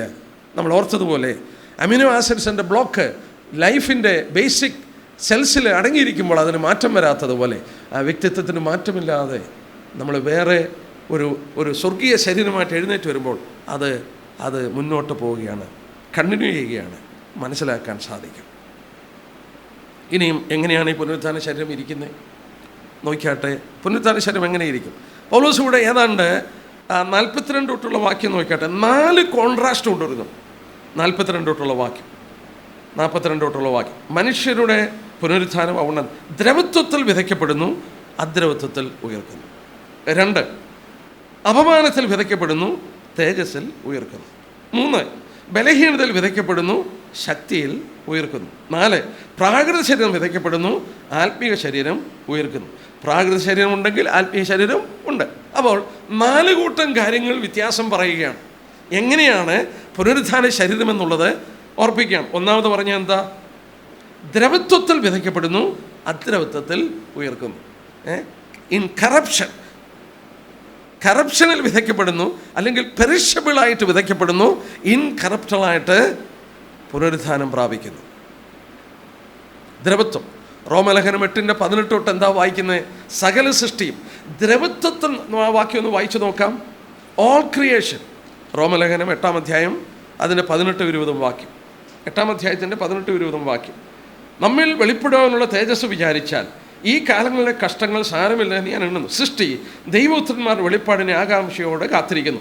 സൃഷ്ടി ദ്രവത്വത്തിൻ്റെ ദാസ്യത്തിൽ നിന്ന് വിടുതലും ദൈവമക്കളുടെ തേജസ്സാകുന്ന സ്വാതന്ത്ര്യവും പ്രാപിക്കുമെന്ന് വെച്ച് ആശയോടെ കീഴ്പ്പെട്ടിരിക്കുന്നു. മനഃപൂർവ്വമായിട്ടല്ല, അതിനെ കീഴ്പ്പെടുത്തിയവൻ്റെ കൽപ്പന നിമിത്തമത്രേ. സർവ്വ സൃഷ്ടി ഇന്നുവരെ ഒരുപോലെ ഞരങ്ങി ഈറ്റുന്നോടിരിക്കുന്നു. All creation is groaning. എന്തിനാ? ഈ കറപ്ഷനിൽ നിന്നൊരു വിടുതൽ കിട്ടണം. എല്ലാം ദ്രവിക്കുക. കർത്താവ് പറഞ്ഞ വാക്കോർമ്മയുണ്ടല്ലോ, പുഴുവും തുരുമ്പും കെടുത്താത്ത. ഈ ലോകത്തിലുള്ളതെല്ലാം കെട്ടുപോകും. കെട്ടുപോകാത്ത എന്താ ഉള്ളത്? എല്ലാം കെട്ടുപോകും, എല്ലാം ദ്രവിച്ചു പോവുകയാണ്. എന്നാൽ ദ്രവത്വത്തിൽ വിതയ്ക്കപ്പെട്ടിട്ട്, കറപ്ഷനിൽ വിതയ്ക്കപ്പെട്ടിട്ട് ഇൻകറപ്ഷനിൽ എഴുന്നേറ്റ് വരികയാണ്. We sow in corruption and it is raised in incorruption. ഇന്ന് എല്ലാം ദ്രവിക്കുന്ന, എന്നാൽ അന്ന് പുനരുദ്ധാന ശരീരം പ്രാപിക്കുമ്പോൾ അതൊരിക്കലും ദ്രവിക്കാത്തൊരു ശരീരമായിരിക്കും, കറപ്ഷനില്ലാത്തൊരു ശരീരം. രണ്ടാമതെടുത്ത് പറഞ്ഞു, അപമാനത്തിൽ വിതയ്ക്കപ്പെടുന്നു, തേജസ്സിൽ ഉയർക്കുന്നു. ഇംഗ്ലീഷിൽ വായിച്ചാൽ ഡിസോണർ ആൻഡ് ഗ്ലോറി എന്നാണ്. വിതയ്ക്കപ്പെടുന്നത് ഡിസോണറില്ല എന്ന് പറഞ്ഞാൽ മനുഷ്യൻ്റെ വിലയെന്ന് പറഞ്ഞാൽ വളരെ വലുതാണ്. ദൈവസ്വരൂപത്തിൽ അവനെ സൃഷ്ടിച്ചു. അവനെ സൃഷ്ടിച്ചത് ദൈവത്തെ മഹത്വപ്പെടുത്താനാണ്. ഈ ശരീരം കൊണ്ട്, ഈ ജീവിതം കൊണ്ട്, ഈ സംസാരം കൊണ്ട് ദൈവത്തിന് മഹത്വം വേണ്ടവണ്ണം കൊടുക്കാൻ സാധിക്കുന്നില്ല. നമ്മുടെ വാക്കിലും പ്രവൃത്തിയിലും എന്താ ചെയ്യേണ്ടത്? We should glory God. ദൈവത്തെ മഹത്വപ്പെടുത്തണം. സാധിക്കുന്നില്ല. നമ്മൾ പലപ്പോഴും പരാജയപ്പെടുന്നു. We dishonour. ഈ ശരീരം മരണത്തിന് ഏൽപ്പിച്ച് ആ കല്ലറയിൽ കൊടുക്കുമ്പോൾ ഇവിടെ വായിക്കുന്നു, അപമാനത്തിൽ വിതയ്ക്കപ്പെട്ടിട്ട് പക്ഷേ ഉയർക്കുമ്പോൾ എന്ത് സംഭവിക്കും? തേജസ്സിൽ ഉയർക്കുകയാണ്. ആ തേജസ്കരിക്കപ്പെട്ട ശരീരത്തിൽ ദൈവത്തെ പൂർണ്ണമായി അനുസരിപ്പാനും മഹത്വപ്പെടുത്തുവാനും കഴിയും. പിന്നെ എൻ്റെ ജീവിതം കൊണ്ട് ഒരിക്കലും ദൈവത്തിന് അപമാനമുണ്ടാകത്തില്ല. അവന് മഹത്വം മാത്രം കൊടുക്കുന്ന ഒരു ശരീരം എനിക്കുണ്ടാകുവാനായിട്ട് സാധിക്കും. മൂന്നാമതെടുത്ത് പറഞ്ഞു, ബലഹീനതയിൽ വിതയ്ക്കപ്പെടുന്നു, ശക്തിയിലെ ഉയർക്കുന്നു. ഈ ബലഹീനത എല്ലാ വിധത്തിലുമുണ്ട്. ഫിസിക്കലിലുണ്ട്, അതുപോലെ തന്നെ രോഗങ്ങളോട് എതിർത്ത് നിൽക്കുന്ന. നമ്മളൊക്കെ ഒരു കുഞ്ഞ് ജനിച്ചു കഴിഞ്ഞാൽ ആ അമ്മയുടെ കണ്ണ് കുഞ്ഞിൽ നിന്നും മാറാതിരിക്കുക. കാരണം എന്നാ? ആ കുഞ്ഞിൻ്റെ ശരീരത്തിൽ തിരുവചനം പഠിപ്പിക്കുന്ന പോലെ മരണത്തിൻ്റെ ഒരു പ്രമാണമുണ്ട്. ശ്രദ്ധിച്ചില്ല? കുഞ്ഞ് ചത്തുവും.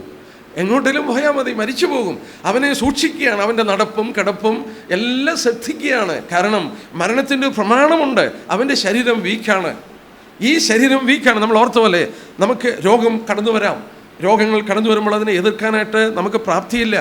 അത് നമ്മൾ പലപ്പോഴും രോഗത്തിന് അടിമകളായി പോകുന്നു. വീക്കാണ്, ഇന്ന് സാധിക്കുന്നില്ല എന്ന് പറഞ്ഞപ്പോൾ മറ്റൊരു കാര്യം ഓർക്കുക, അത് ഉയർക്കുന്നത് എങ്ങനെയാണ്? ശക്തിയിൽ ഉയർക്കുകയാണ്. എന്നാൽ മാർട്ടിൻ ലൂതർ ഈ ഭാഗത്തെക്കുറിച്ച് പറയുന്നുണ്ട്. ഇന്ന് നമ്മുടെ മനസ്സിന് പലതും ചെയ്യണമെന്ന് ആഗ്രഹമുണ്ട്, പലപ്പോഴും ചെയ്യാനായിട്ട് സാധിക്കുന്നില്ല, അല്ലേ? സൗര്യന്മാർക്കറിയാം, പലതും ചെയ്യണമെന്ന് ആഗ്രഹിക്കുന്നുണ്ട്, പക്ഷെ അങ്ങോട്ട് ചെയ്യാനോ ബലമൊന്നുമില്ല. മാർട്ടിൻ ലൂതർ പറയുന്നു, എന്നാൽ അന്ന് ഉയർത്ത് കഴിയുമ്പോൾ ഇമ്പോസിബിൾ, അസാധ്യമെന്ന് പറയേണ്ട വാക്ക് കാണത്തില്ല, എല്ലാം ചെയ്യുവാനായിട്ട് നമുക്ക് കഴിയും. അങ്ങനെ ഒരു ശരീരം നമുക്ക് ലഭിക്കാൻ പോവുക. 44-ാം വാക്യം നോക്കി. 44-ാം വാക്യം അവിടെ അവസാനമായിട്ട് എടുത്തു പറഞ്ഞു. എന്താ പറഞ്ഞത്? പ്രാകൃത ശരീരം വിതയ്ക്കപ്പെടുന്നു, ആത്മീക ശരീരം ഉയർക്കുന്നു. Natural body will put on spiritual. Natural put on spiritual. ഇന്ന് നമുക്കറിയാം ഈ ശരീരം ജീവിക്കുന്നത് ഈ നാച്ചുറൽ ആവശ്യങ്ങൾക്ക് വേണ്ടിയാണ്. എല്ലാം നമ്മുടെ ചിന്താഗതികളെല്ലാം it is based on our natural surrounding. ഇന്ന് സ്വർഗത്തിലെ കാര്യങ്ങൾ പോലും വേണ്ടവണ്ണം ഗ്രഹിപ്പാനുള്ള പ്രാപ്തി ഈ ശരീരത്തിനില്ല. നമുക്കറിയാം, പത്മോസിൽ വെച്ച് യോഹന്നാൻ ആ കർത്താവിനെ തിരസ്കരിക്കപ്പെട്ട് കണ്ടപ്പോൾ അവനെ കണ്ടിട്ട് മരിച്ചവനെ പോലെ വീഴുകയാണ്. ആ നാച്ചുറൽ ബോഡിയിൽ അത് ഉൾക്കൊള്ളാനായിട്ട് സാധിക്കുകയില്ല. എന്നാൽ ഈ പ്രാകൃത ശരീരം, natural body will put on spiritual. ഈ ശരീരത്തിൽ സ്വർഗത്തിൽ ജീവിക്കാൻ കഴിയത്തില്ല, ദൈവസന്നിധിയിൽ ഇരിക്കാൻ കഴിയില്ല, ശരീരത്തിനുള്ള പ്രാപ്തിയില്ല. തിരസ്കരിക്കപ്പെട്ട കർത്താവിനെ കണ്ടപ്പോൾ, യോഹന്നാൻ കണ്ടപ്പോൾ തന്നെ അവൻ മരിച്ചവനെ പോലെ വീണു. ദാനിയേൽ അവനെ കണ്ടിട്ട് വീണു, നിലത്ത് വീണു മരിച്ചവനെ പോലെ. ഈ ശരീരത്തിന് സാധിക്കില്ല. എന്നാൽ this will put on spiritual. ആത്മിക ശരീരം ധരിച്ചു കഴിയുമ്പോൾ അന്ന് സ്വർഗത്തിൽ ജീവിക്കുന്നതിനോ ദൈവത്തോട് സംസ്കരണം നടത്തുന്നതിനോ ദൈവിക കാര്യങ്ങൾ ഏർപ്പെടുന്നതിനോ നമുക്കൊരു ബുദ്ധിമുട്ടില്ലാതെ മാറും. അങ്ങനെ വലിയ 4 കൂട്ടം കാര്യങ്ങൾ ഇവിടെ സംഭവിക്കാൻ പോവുകയാണ്. ലൂക്കോസ് 20:34-36 വാക്യത്തിൽ വായിക്കുന്നുണ്ട്, പുനരുത്ഥാന ശരീരത്തിൽ നാം ദൈവദൂതർക്ക് തുല്യരാകും. അവരെ പോലെ ആകുമെന്നല്ല, ലൈക്ക് എന്നുള്ള വേർഡ് അവിടെ ഉപയോഗിച്ചിരിക്കുന്നത്. ലൈക്ക്, സെയിം ആസ് ഏഞ്ചൽസ് എന്നല്ല, will be something like angels. അപ്പോൾ പുനരുത്ഥാന ശരീരത്തിൽ തിരസ്കരിക്കപ്പെട്ട ശരീരമായിരിക്കും. ദ്രവത്വത്തിൽ വിതയ്ക്കപ്പെട്ടിട്ട് അദ്രവത്വത്തിൽ അത് ഉയർക്കും. അപമാനത്തിൽ വിതയ്ക്കുന്നു, തേജസ്സിൽ ഉയർക്കുന്നു. ബലഹീനതയിൽ വിതയ്ക്കുന്നു, ശക്തിയിൽ ഉയർക്കുന്നു. പ്രാകൃത ശരീരം വിതയ്ക്കുന്നു, ആത്മീയ ശരീരം ഉയർക്കുന്നു. പ്രാകൃത ശരീരം ഉണ്ടെങ്കിൽ ആത്മീയ ശരീരവും ഉണ്ട്. അതിൻ്റെ 47-ാം വാക്യം, 1-ാം മനുഷ്യൻ ഭൂമിയിൽ നിന്ന് മണ്ണുകൊണ്ടുള്ളവൻ, 2-ാം മനുഷ്യൻ സ്വർഗത്തിൽ നിന്ന് ഉള്ളവൻ. മണ്ണുകൊണ്ടുള്ളവനെ പോലെ മണ്ണുകൊണ്ടുള്ളവരും സ്വർഗീയനെ പോലെ സ്വർഗീയന്മാരുമാകുന്നു. നാം മണ്ണുകൊണ്ടുള്ളവരുടെ പ്രതിമ ധരിച്ചതുപോലെ സ്വർഗീയൻ്റെ പ്രതിമയും ധരിക്കും. നാം പുനരുത്ഥാനത്തോടുള്ള ബന്ധത്തിൽ ആ ക്ലാസ് ഞാനിവിടെ നിർത്തുകയാണ്. തുടർന്ന് എന്ത് സംഭവിക്കും എന്നുള്ളത് അടുത്ത ക്ലാസ്സിൽ നമുക്ക് ശ്രദ്ധിക്കാം. നമ്മൾ വിശുദ്ധന്മാരുടെ പുനരുത്ഥാനത്തിൻ്റെ ഉറപ്പും കാര്യങ്ങളുമാണ് ഓർത്തത്. ഇതുപോലെ തന്നെ പാപികളുടെ പുനരുത്ഥാനമുണ്ട്. ആ പുനരുത്ഥാന ശരീരത്തിൽ തീക്ക് അവരെ ദഹിപ്പിക്കാൻ വയ്യാത്തൊരവസ്ഥയിലേക്ക് മാറും. ദൈവം അനുവദിച്ചാൽ അത് എടുത്തിട്ട് പിന്നീട് തുടർന്നുള്ള കാര്യങ്ങളെക്കുറിച്ച് ഓർക്കാം. ഈ ക്ലാസ് തുടരും. ദൈവമക്കൾ പ്രാർത്ഥനയോടുകൂടെ കടന്നു വരണം. പ്രാർത്ഥിക്കാം. സ്വർഗീയ പിതാവേ, ഞങ്ങൾ നന്ദിയുള്ള ഹൃദയത്തോടെ അവിടുത്തെ സ്തുതിക്കുകയാണ്. 2-3 ക്ലാസ്സുകളായി പുനരുത്ഥാനം എന്ന വിഷയത്തെക്കുറിച്ച് ഞങ്ങൾ പഠിക്കുകയായിരുന്നു. കർത്താവേ, തിരുവചനത്തിലെ ഏറ്റവും പ്രധാനപ്പെട്ട ഞങ്ങൾ ഓർത്തുകൊണ്ടിരുന്ന പോലെ ക്രിസ്ത്യ വിശ്വാസത്തിൻ്റെ കാതലായ അടിത്തറ എന്ന് പറയുന്നത് ഞങ്ങൾക്കൊരു ഭാവിയുണ്ട്, ഞങ്ങൾക്കൊരു പുനരുത്ഥാനമുണ്ട്. ഞങ്ങൾ പുനരുത്ഥാനം പ്രാപിച്ച കർത്താവിനെ പോലെ ആകുക മാത്രമല്ല, അങ്ങയോടുകൂടെ ജീവിപ്പാൻ ഞങ്ങളെ ആ ഉറപ്പ് തന്നിരിക്കാൻ ഞങ്ങൾ നന്ദിയോടെ സ്തോത്രം. എങ്ങനെ ഉയർക്കും, ഏതുവിധ ശരീരത്തോടെ ഉയർക്കും എന്നൊക്കെയുള്ള സംശയങ്ങളുണ്ടായെങ്കിലും അത് കൊരിന്ത്യർക്ക് പൗലോസ് പരിഹരിച്ചു കൊടുത്തത് ഞങ്ങൾക്കും മനസ്സിലാക്കുവാൻ തക്കവണ്ണം എഴുതി തന്നിരിക്കാൻ നന്ദിയോടെ സ്തോത്രം. ലോകമനുഷ്യൻ എന്തെല്ലാം ചിന്തയിലൂടെ കടന്നു പോകുന്നു. കർത്താവെ, വലിയൊരു സമൂഹം മറ്റ് പല വിധത്തിലാണ് അവരടുത്ത ജീവിതത്തിൽ എന്നുള്ളത് ചിന്തിക്കുമ്പോൾ, പലതിനെക്കുറിച്ചും അറിയാതിരിക്കുമ്പോൾ, ഇവിടെ കൊണ്ടെല്ലാം അവസാനിക്കുന്നെന്ന് ചിന്തിക്കുമ്പോൾ, ഞങ്ങൾ ഓർത്തുകൊണ്ടിരുന്ന പോലെ ആ വിത്ത് നിലത്ത് വീണ് ചത്ത ശേഷം അതിനൊരു കണ്ടിന്യൂറ്റി കിട്ടുന്നത് പോലെ, അതിനോടൊരു ഐഡൻറ്റിറ്റി ഉള്ളതുപോലെ ഞങ്ങളുടെ ഐഡൻറ്റിറ്റി നഷ്ടപ്പെടാതെ തുടർമാനമായി ഞങ്ങൾക്ക് ജീവിപ്പാൻ പുനരുത്ഥാനം മൂലം സാധിക്കുമെന്നുള്ള ഉറപ്പ് ഞങ്ങൾക്ക് ലഭിച്ചിരിക്കുകയാണ്. നന്ദിയോടെ സ്തോത്രം. ഇതൊക്കെ സാധിപ്പിച്ചത് ഞങ്ങൾ ഓർത്തതുപോലെ ആദ്യ ഫലമായി മരിച്ചവരിൽ നിന്ന് ആദ്യനായി അങ്ങ് ഉയർത്തതുകൊണ്ടാണ്. മരണത്തിന് അവിടുത്തെ പിടിച്ചു വെപ്പാൻ കഴിഞ്ഞില്ല. കാരണം അവൻ ദൈവപുത്രനായിരുന്നു. അവിടുന്ന് പാപത്തോടെ അവിടുന്ന് ഒരു കോംപ്രമൈസും കാണിക്കാതെ ജീവിതത്തിലും മരണത്തിലും പിതാവിനെ പൂർണ്ണമായി അനുസരിച്ചതിൻ്റെ ഫലമായി മരണത്തിൻ്റെ പിടിയിൽ നിന്ന് ആദ്യഫലമായി അവിടുന്ന് എഴുന്നേറ്റത് ഞങ്ങൾക്ക് വേണ്ടിയായിരുന്നു. ഞങ്ങൾക്കന്ന് ഉറപ്പ് തന്നതോർത്ത് ഞങ്ങൾ നന്ദി പറയുന്നു. അവിടുന്ന് ജീവിക്കുന്നത് കൊണ്ട് ഞങ്ങളുടെ നീതീകരണം മാത്രമല്ല, പാപത്തിൽ നിന്നുള്ള മോചനവും ഞങ്ങൾക്ക് തന്നുകൊണ്ടിരിക്കാൻ നന്ദിയോടെ സ്തോത്രം. ഞങ്ങൾ അനുഭവിക്കുന്ന എല്ലാ നന്മകളും കർത്താവേ അവിടുത്തെ ഈ ലോക ജീവിതവും മരണവും ഉയർപ്പും കൊണ്ടാണ് ഞങ്ങൾ അവിടുത്തെ നന്ദിയുള്ള ഹൃദയത്തോടെ സ്തുതിക്കുന്നു. ഞങ്ങൾക്കതിൻ്റെ ചില പാഠങ്ങൾ പഠിക്കുവാൻ ഉറപ്പ് ലഭിപ്പാൻ ഞങ്ങളെ അനുവദിച്ചു. സ്തോത്രം. തുടർന്നുള്ള കാര്യങ്ങളും വ്യക്തമായി ഞങ്ങളെ പഠിപ്പിക്കണം. അങ്ങേക്ക് മഹത്വമുണ്ടാകണം. ഞങ്ങളെ ക്ഷേമത്തോടെ ഭവനത്തിലെത്തിക്കണം. ഇന്ന് പുതുതായി കൂട്ടിക്കൊണ്ടുവന്ന പ്രിയപ്പെട്ടവർക്കായും സ്തോത്രം. അവരെ അനുഗ്രഹിക്കുകയും ഈ വസ്തുതകൾ മനസ്സിലാക്കി കൊടുക്കുകയും ചെയ്യണം. അങ്ങേക്ക് മഹത്വമുണ്ടാകണം. കർത്താവായ രക്ഷകനായ യേശു ക്രിസ്തുവിൻ്റെ വിലയേറിയ നാമത്തിൽ പ്രാർത്ഥനയ്ക്ക് ഉത്തരമരണം സ്വർഗീയ പിതാവേ. ആമേൻ.